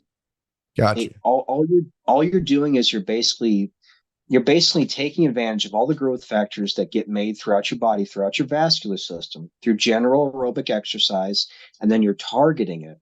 Because whenever you cause shear stress through a vascular channel, you're increasing the receptor counts in that given area. You're allowing more growth factors to attach to these receptors that have formed, and you're able to speed up the process of the vascular growth within a small portion of the vascular tree.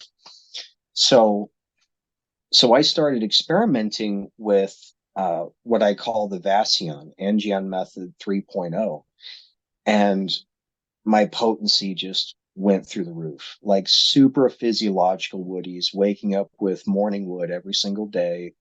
I'm chubbed as hell. And you were mentioning earlier on how like proper hydration, a calm state, and then you wrap it, and that would be an example of a healthy lifestyle. You're keeping your stress levels low, you're staying hydrated. That's a healthy lifestyle. The NGM methods are just an addition to that healthy lifestyle. They're a way to make that a little bit more productive for you. So I'm not just waking up with these great morning woods. I'm staying like heavily chubbed throughout the day. I looks like some fucking little like arm holding goddamn apple, man. I'm fucking chubbed. I'm feeling Damn. great. I'm on fire. Like I'm I mean, like, dude, all how right. happy were you when you figured this? This must have been crazy. Oh my god, I was past the moon happy. I wanted to shout this from the rooftops, which I tried to do or on YouTube first. I have a YouTube channel there, and then I was like, I got to get this out. I've got to let guys know that, you don't got to take an injection. You don't got to take a pill in order to get your potency back. And so I started seeing a return. I started seeing a return to the potency that I had lost from all of these, terrible PE exercises that I engaged in over time, all these different experiments I put myself through. I was like, oh my God, thank God. I finally have my manhood back. I can finally be that 2 pump chump if I want to. I I mean, could that's be that 2 pump amazing. chump. That's amazing. Yeah, You like, went that deep into it. Literally, I mean, it's like you lost it, dude. And then you somehow resuscitated it back bigger, better than ever. I mean, bro, what a few could do that. That's amazing. one of my subscribers calls me the wounded healer. I had Exactly. I had to get wounded first to figure out how to heal other people. It's the hero's journey. You got the hero's. I was literally just talking about this today. You got the hero's wound, and it literally gave you the knowledge to give to the world, which is crazy, dude. So Yeah, wait, and that's so where are you at now with this? What do you do? Do you have like a device? Like what do you do? And did you yes. patent this thing, by the way? Like what do you It's kind of hard to patent it because it's considered to be just a generic peristaltic pump, but I've got that big ass thing. Got like bro? a mill there. Got lathes behind me over here. Like I've got basically a whole, machine shop for like working plastic and stuff. So you're asking me like, what did I do with that?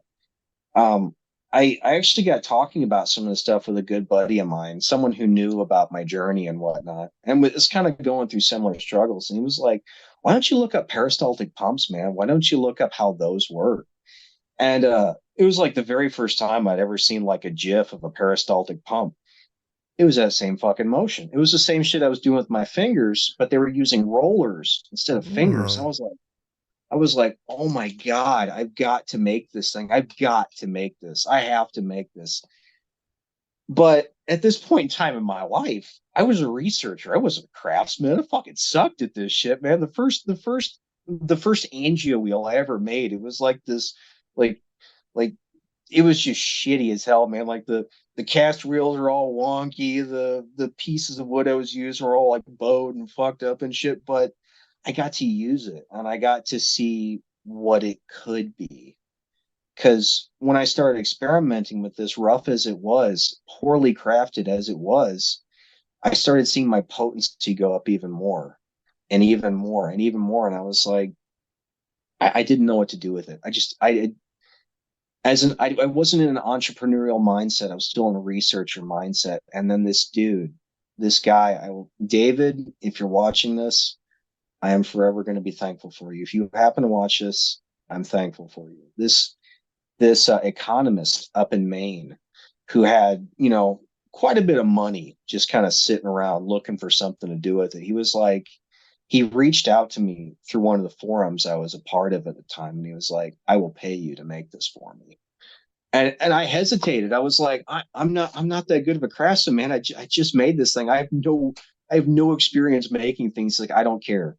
I want you to make this for me. You give me a figure north of like 150, I'll pay it right on the spot, just like that. I was like, I kind of sat on it for a while. I was like, I wasn't ever planning on making money on this. I was really big into trying to give it away to the world.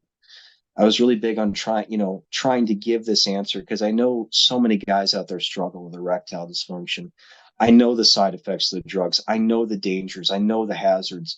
So I wanted to give guys an alternative, a holistic alternative. There was this part inside of me that was wrestling with trying to monetize on this. I just didn't want to do it. And he was like, just do it. Make me something.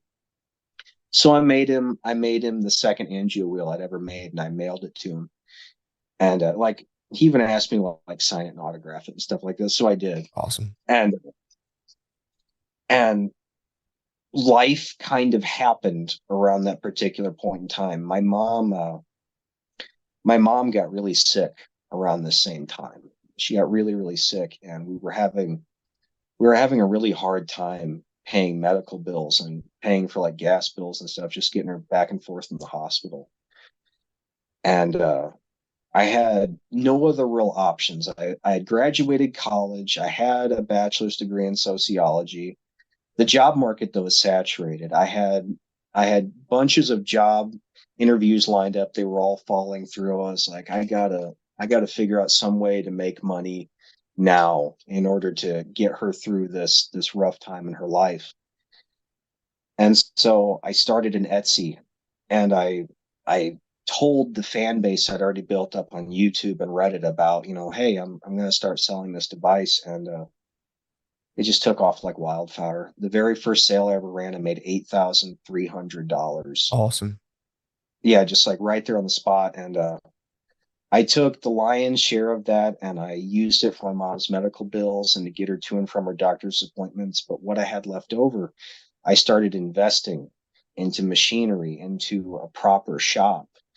And as the money just kept rolling in, I just kept trying to invest more and more into it. And you kind of mentioned Trump, like stuff that happened. I actually made a posting on my subreddit about that not too long ago. I got my start under the Trump administration because of his business policies, because of how strong of a hand he put on, the economy in general. Food prices went down, gas prices went down. Business was booming, especially international trade. International trade was booming. What I discovered was I had an enormous fan base in Europe, specifically United Kingdom, Germany, France, Denmark, Sweden, stuff, places like that. And so a lot of the sales I was seeing were coming from overseas. That was a big bulk of the money I'd initially made. So I just kind of doubled down, and I'd never really done anything international before. So I had to do a lot of learning with that, but I started selling more and more, and I started getting better and better at making sales. Funny fact on that one, just real quick, just a quick little blurb. I do a lot of goddamn business with California. I do a lot of business with the porn industry. Oh my God, I do a lot of business. I have not shaken the hand of porn stars, but I have sent more than a few devices to studios. I've done that. Like no bullshit. Like that's crazy.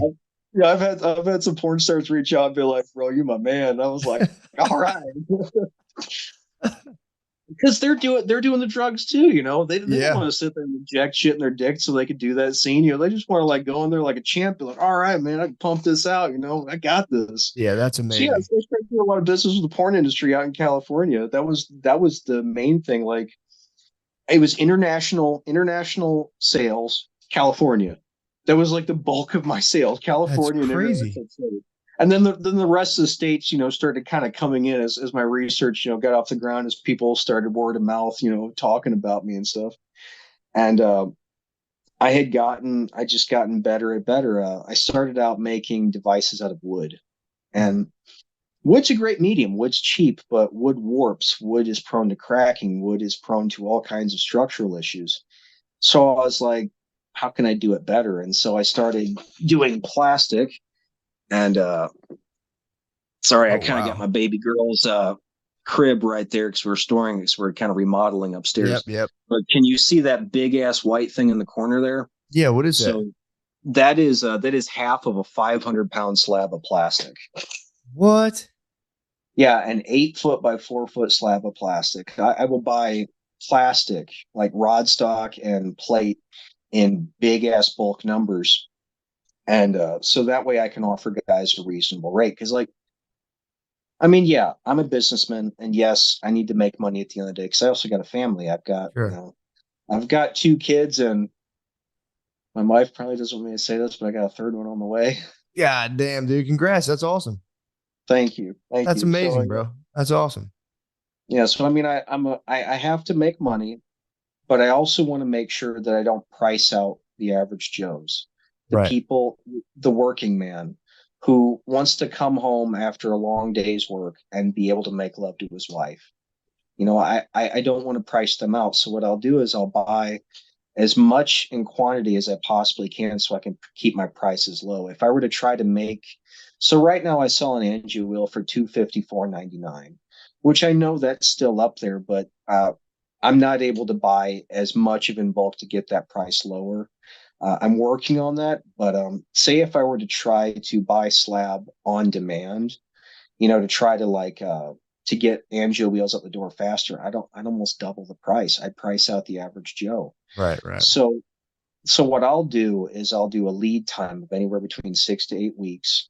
Like, say if a customer places an order, it's going to be mailed to them about 6 to 8 weeks later. Because what I'll do is I'll get a run on orders to pay for the materials. Right. So that way we can lower the prices for everybody across the board. I try to make it as in reach of the common man as I possibly can. So now here comes the curveball. So here comes the curveball. I was explaining all of this stuff. Yeah, and looking over the questions that you sent towards me. So I'm gaining my potency back. I'm coming back to where I was as a man. I'm starting to feel confident in myself. But something else is happening too, which I did not expect. Because by this point in time in my life, I'd given up trying to get a bigger member. I'd given up that approach. I'd given up that pursuit. But I'm waking up and I'm like, damn. I'm looking in the mirror and I'm going like, damn. And like, well, and I'm kind of like reaching down and feeling it. I was like, man, it must be in my head. That feels an awful lot thicker than it did a little while ago. But I ignored it. I pushed it back. I was like, no way, no way. But man, after a while, after I started kind of feeling it was getting all like fat and chubby, I was like, man, I gotta start taking like a tape measure of this shit and a ruler. And I'm like, holy fucking shit, my dick is literally getting bigger right now. Holy fucking shit. Oh my God. So finding the holistic approach, finding out how to heal myself, I inadvertently figured out how to cause penile growth. I inadvertently figured out how to cause what I call phallogenesis. Phallogenesis is basically arteriogenesis that's happening within the corporeal bodies, that's happening in the male member itself. It's just targeted arteriogenesis. Without intending to do that, I had inadvertently discovered how to grow the male member. That was never my pursuit, but that is precisely what happened. That's crazy, dude.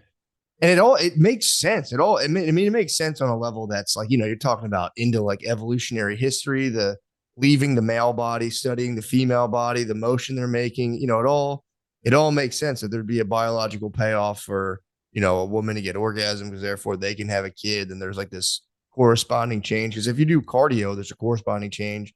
If a woman's constantly, bucking her little self on you. And dude, that's like kind of hearsay. I've talked to a lot of guys who are like, when you're having sex a lot, it just gets bigger. And I've heard that before, and I think that's true. And I don't know if, again, like if it's in your head, you're like, dude, I'm getting, this is happening all the time. I'm just you think like you're the king of the world anyway, but it's like, it's true. I've talked to people about that before, and I'm like, dude, there is something to be said for that.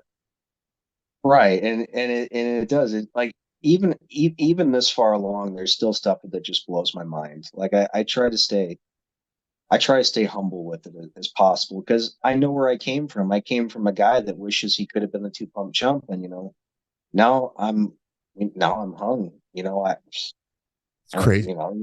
I'm not bragging. It just is what it is. I'm like, this is the humble bragging. I'm like, I'm hitting that back wall now. Like me and that back wall, we're tight. That's crazy. And see, at first I was kind of leery to say this because I was like, I feel like if I say this, I'm going to detract from like the holistic approach. I'm going to get guys who are going to be like, oh, let's go. They're gonna go at it with the wrong spirit. They're gonna go at it kind of like you see in gyms, to where instead of pursuing it as like to gain strength and to say do your job better. Say you're like a manual laborer and you want to be able to lift like those bags of concrete or soil or like just various products for like shelving and stuff, like your average stocker at Walmart. Instead of going at it from that mindset, you get guys to be like, I'm just trying to get swole as fuck. Mm-hmm. So I was a little leery about that, but then I started getting from the sales I'm making from these angio wheels, I'm trying to stay in contact with my customers over time. I'm trying to build a rapport with my customers. I'm trying to build a long-term relationship with them. So I'm leaving the door open and be like, hey, if you notice something, let me know. If there's something about the device you don't like, tell me about it. Maybe I can sit there and I can improve upon it. I'm trying to leave the communication channels open, and I'm getting these guys that are coming back to me and saying like, dude, I'm bigger. Like I'm for real bigger. I'm sitting there and I'm checking. I'm getting bigger. And after enough guys came back to me about this, I was like, I don't advertise the angio wheel as having that effect, like on places like Etsy or something where I Sure. sell. Places like YouTube, places like my subreddit, I let guys know. So coming back to that questionnaire you'd sent over, uh, I have not figured out a way to parse what kind of growth happens, like whether you're growing in girth, you're growing in length. I haven't figured out how to parse those two. The best answer I can give is that the growth appears to occur based on a male's genetics. If they're more predisposed to gaining girth, they're going to gain girth. If they're more predisposed to gaining length, they're going to gain length. Now, what I can tell you about the process is that growth typically shows up first, then length. Now, like I was saying, with genetics, that ratio is going to change a little bit based on your genetics, but on the whole, girth is going to go up first, then length, and it's got to be because of how the vascular tree is growing, how it's so whenever this arteriogenesis is happening, whenever smooth muscles are doing that migration I was telling you about, it's breaking down collagen, it's breaking down fascia. Fascia is made of collagen. So, it's causing a remodeling. So, I had mentioned this on Patreon a while back. So, like, what you'll notice as you get into angio wheel training is that you just get fat. Like, before you actually start to get longer, like, you just get fat, man. It feels like you're holding on to like a chode or something. And it'll actually foreshorten a little bit, which will kind of fuck with you. Like your member will actually get a little bit shorter. But holy fuck, does it get fatter, man? You're just like, oh, and you just want to sit there and shake that shit in front of a mirror. It'll get like really squatty and fat, but like super chub. Like it's shorter, but damn, does it look impressive when you're standing in front of that mirror? You're like, oh, all right. Yeah, hell yeah. And then as that remodeling process starts to finish up, you'll start to notice that length comes back again. And whenever you start checking that ruler, you're actually going to find out that you've actually gone up a little bit. You've actually gone up a tick or two after that remodeling process has started to finish, and then it'll restart. It kind of goes through these cycles. Sorry, that dip I put in is really ripping. You'll get really squatty, but really heavily chubbed. And then as the remodeling process starts to wrap up, you'll start to you'll stay a little bit thicker.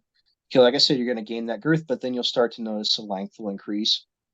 And I have spent the past 4 years, I'd say honest to God, 3 years trying to parse that out. Right. And so I started with the Angion methods and angio wheel, kind of what we've been talking about now.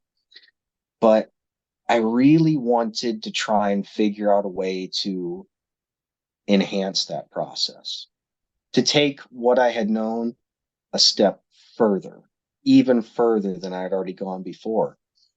And I got to hit a wall with that big ass wall.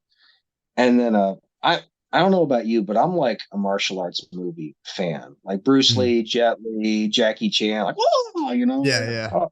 I love those.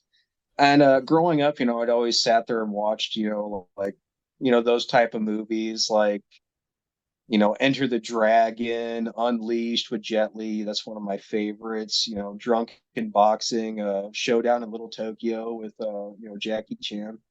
So I had this like deep appreciation for martial arts. And there's this one move, I can't remember the movie. Really wish I wasn't blanking on the movie. This like old martial arts master, this fucking soldier looking dude walks up to him, about ready to fuck this old guy, shit up. Like he's about ready to like go to like this dude is dead. Like you're looking at this big guy approaching this little hobbled old man. And the dude goes to swing, and this old man does like this weird hand gesture, like blah blah blah blah, like walks these motions up his arm. And then the guy goes, oh, like holds his chest for a second, and then just falls back and dies. And I'm like, what the fuck is that? What is that? What just happened there? And I found some like loose little articles on the internet, and it was this thing called iron palm. It's called iron palm.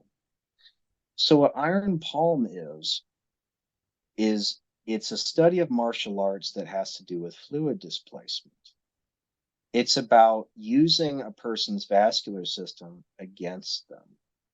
It's about using the flow of blood through a person's body against them. It's about so like an iron palm master, like an iron palm master, you can't actually defend against them. You can't defend against their attacks, because what they'll do is they'll get a hand on you and they'll try to get a feel for your heart rate.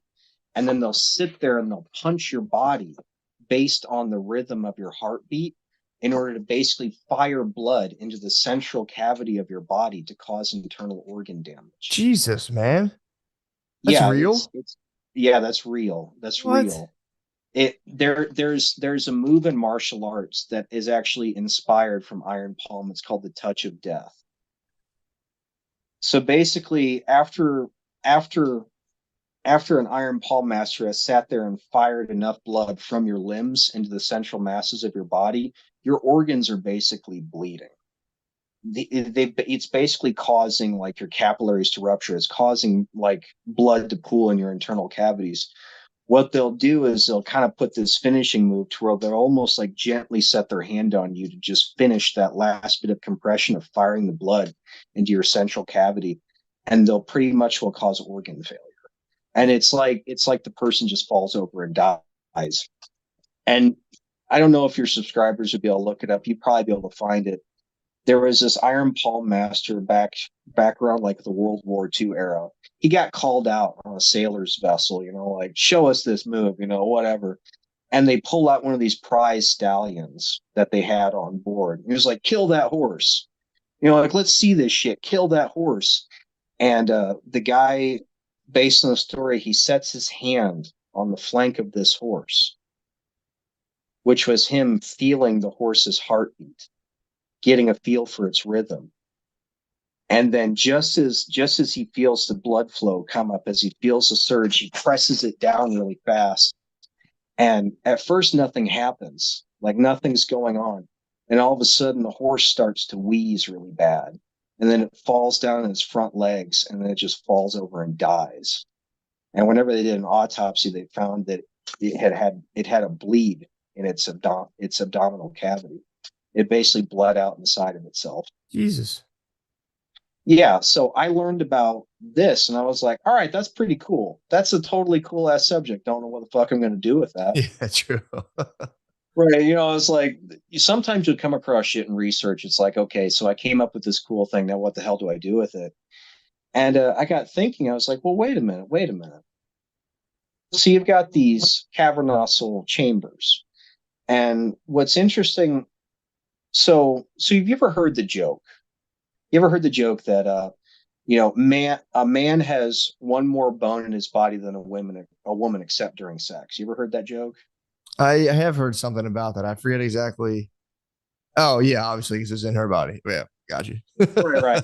I have heard something like that. It always like went like heard it in passing. So like the joke is that the male member is a bone. It's your bone. Yeah. Well, funny enough, that little joke is actually true. It's actually true. So the male member is actually a bone. When we look at primates, when we look at, apes and stuff like that, they don't actually have they don't have sexual organs like us. They have a bone. They have a penile bone.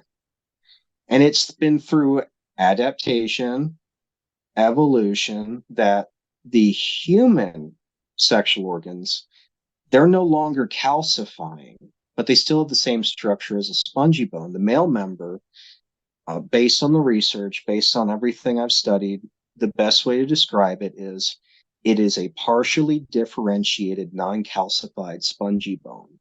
It has all of the same structures as spongy bone, but because it's not calcified, it's able to be subjected to fluid displacement. That's how my research works. You're causing fluid displacement, which is causing shear stress. So I was like, well, that means that if I were to say strike the side of my corporeal bodies, I'm causing blood to be pushed out of a set area, and I'm causing blood to be pushed into the surrounding corporeal chamber, into what they call the lacunae. Spongy bone has lacunae. It has interconnected cave-like spaces, which the male member effectively has. So I started trying to experiment with how to strike along the sides of the corpora cavernosum to cause deep tissue fluid displacement, which causes deep tissue shear stress. And the end result is basically just like a woody of your dreams, like just insane hardness, insane fullness. So I was basically able to add an additional step to my work, but I have not been able to figure out how to mechanically practically apply that yet. But what guys can do basically is they can sit there and they can use their thumb, like this portion of the thumb, to bat up against the side of their chambers to cause that fluid displacement. And you end up with like a really, really thick vasopump at the end of your sessions. And when you're waking up the next morning, I mean, it's like, Jesus. And you're talking both sides, just kind of like, well, what you want to do is you want to lay your member in your hand, so you've got a support, and then you sit there and you just rhythmically tap up and down one side, then you switch hands and you do it to the other. Okay. And it causes that deep tissue fluid displacement, which causes that shear stress inside the cavernosal bodies, which kickstarts arteriogenesis. And since it's that targeted area, allogenesis, it's an additional step. Now, guys can't just do that exercise. It's not standalone like the Angen methods or AngioWheel. It's sort of a polisher to your session to enhance the work that you've done. I don't really know an equivalent bodybuilding way of describing that, but basically it's a way to polish out your sessions, make them a bit better. It's a foam roller. Yeah, pretty much. Yeah, okay. Kind of is, yeah. Yeah, it'd be like foam rolling at the end of a session. Yeah, perfect. And I've been spending a lot of money trying to figure out how to mechanically practically apply that, coming up with crazy different designs. And yeah, of course, making it easier to make the AngioWheel and stuff like that.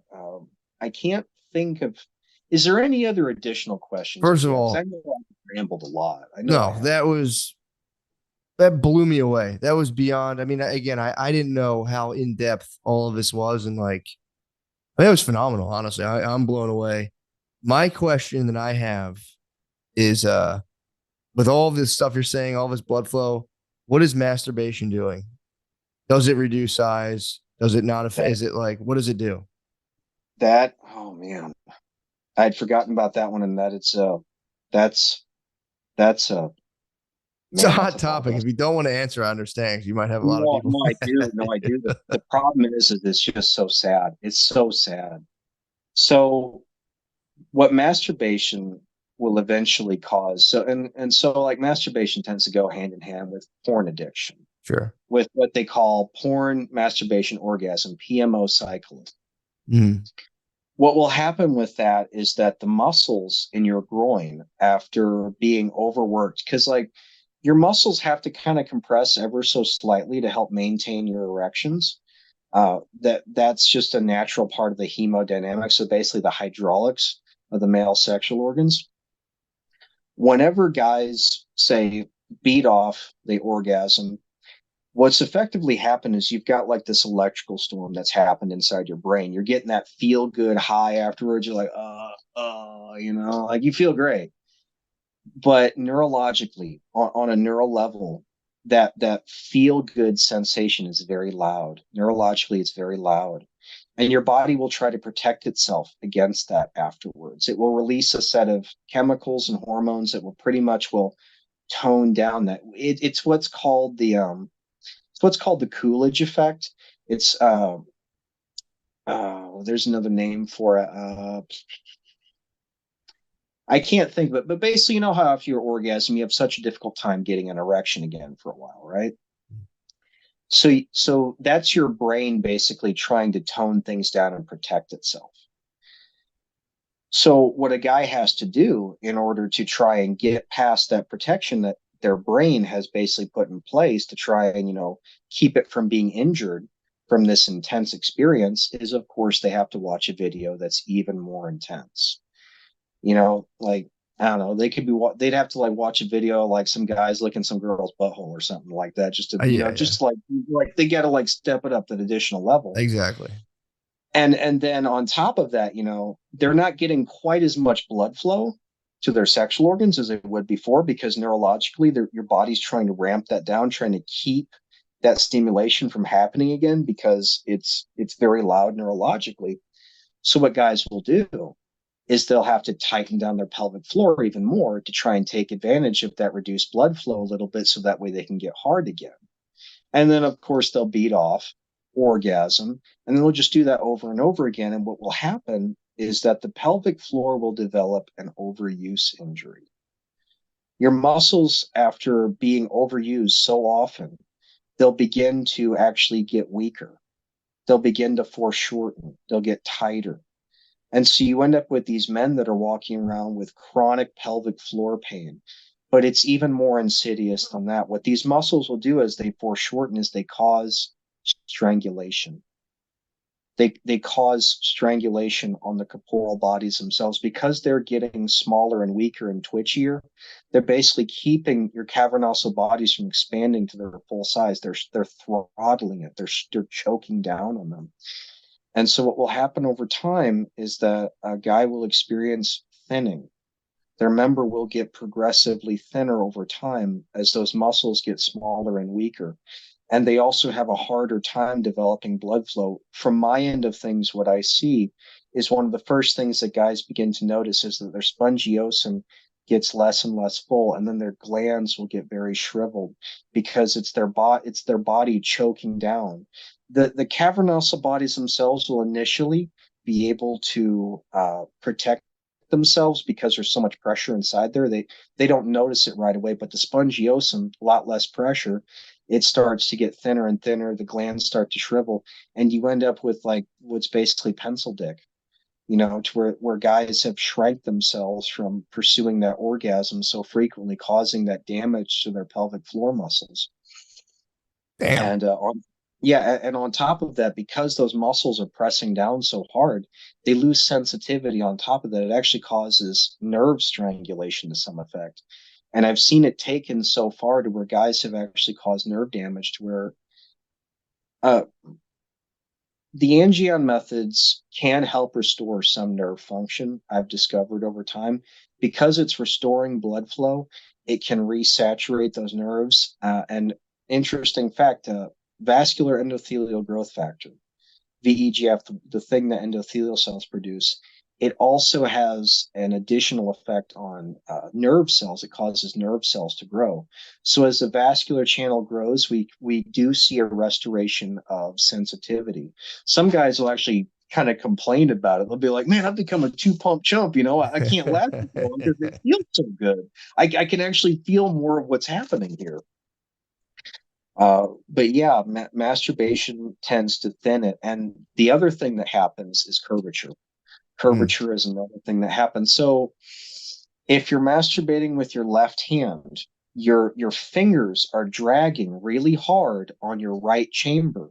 And that's causing a progressive amount of damage. That's causing a fiber layer to form. And so if someone's masturbating with their left hand, they're going to end up with a rightward lean over time. Their member's going to start leaning to the right. And of course, with the right hand, it's going to be a left hand lean. And the other thing that comes in here is that since guys are less sensitive, they've got to squeeze harder. It's what they call death grip syndrome. They've got to really squeeze down on their members super hard to feel anything.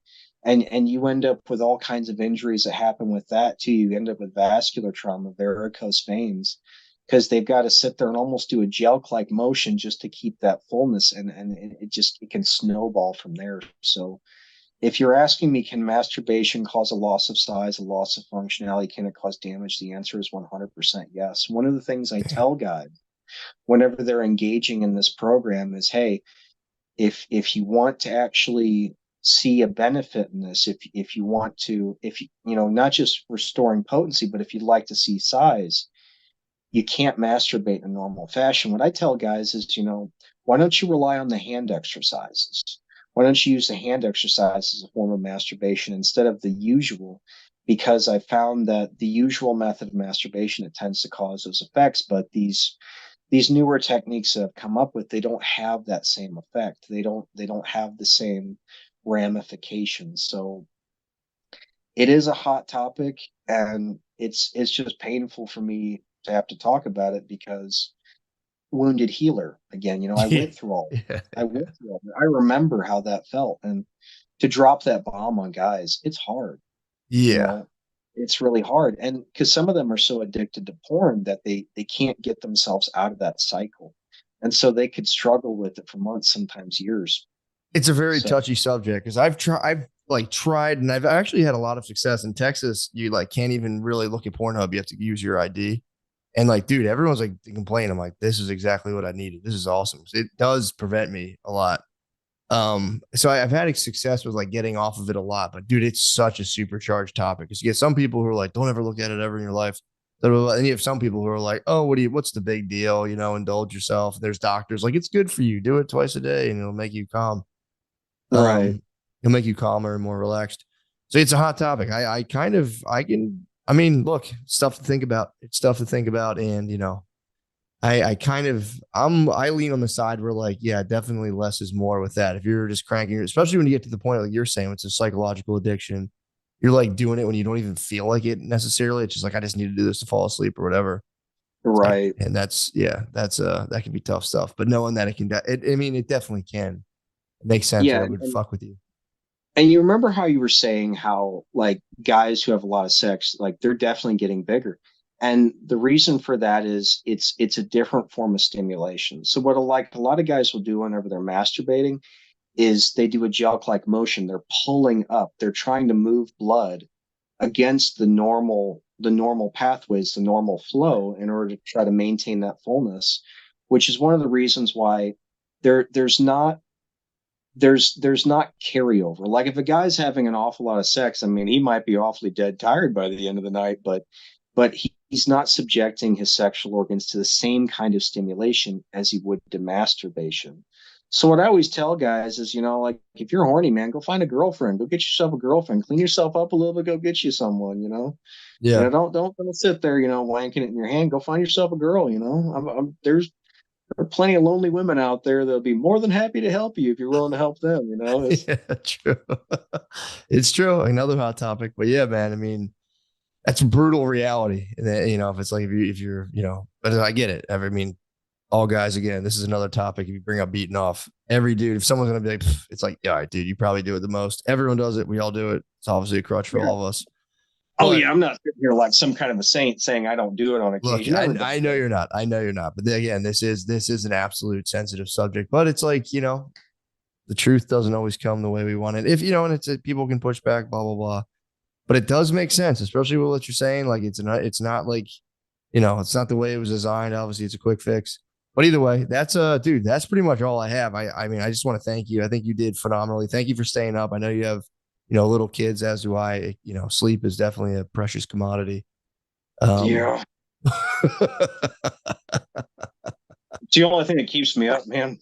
Nicotine and caffeine. I swear, if someone cut me open, I just spew out C4 and like Copenhagen. I swear, dude, I saw a grandmom get onto a plane one time, and she had a sweatshirt that said "I run on kisses and caffeine," and I was like, you know, you like laugh at that, but now I have kids. I'm like, dude, it's so fucking true. Oh, I know. As a single guy, like all the bullshit you hear about with family is like can't relate, can't relate. And then you have kids, you're like, I get it now. 100%. It's the whole mindset, man. Really is. Well, Yeah. dude, thank you so much. I'll link all of your stuff. You know, the Etsy. I'll link it in the description. All that stuff. I think it's fascinating. I'm obviously going to get one for sure. So I'll definitely I'll be preaching the gospel. And I'll keep people preaching the good word of your device, and I'll try it on myself. It makes sense, dude. I can't think of I mean, I'm trying to think of like a critical. Well, but like, dude, it just makes too much sense, honestly. Well, I appreciate that a lot. Look forward to your business, and thank you again for having me on. It's Matt. It's been a pleasure, Dude. It's pleasure's all here. You're an absolute certified master. You're the only one who knows the answer to the question every dude thinks about all the time. Yeah, that's yeah. I know. I think about that daily. It's trippy. It's still trippy to me. Still trippy. Thank you, brother. Is there anything you want to put? Like, do you want to say like where your Reddit is or any of this other stuff? Like, and our Angion method on Reddit, and if you're ever on Joe Rogan again, mention me to Joe Rogan. I think Joe Rogan is an awesome, awesome dude. I fell in love with him on Fear Factor, and it's just been a love ever since I found his podcast. I actually saw you on there. I was watching that segment where you guys were talking. I can't remember the name of it, but it was you and is it your friend Shane? Shane Gillis, yeah. Yeah, you three were like sitting there talking about MMA stuff and whatnot. I was like, it looked like a lot of fun. He's a blast. He's the man, and dude, you know, who knows? Maybe his eyes will fall upon this. It'll be. I'm really excited to see what people think about it. But dude, thank you so much, and good luck with everything. Good luck, you know, the kids, all that stuff. God bless you, dude. Thank you so much. Yep. I'm gonna get myself to bed. I got an early rise, so you take care, dude. Thank you. Me too. See you, bro.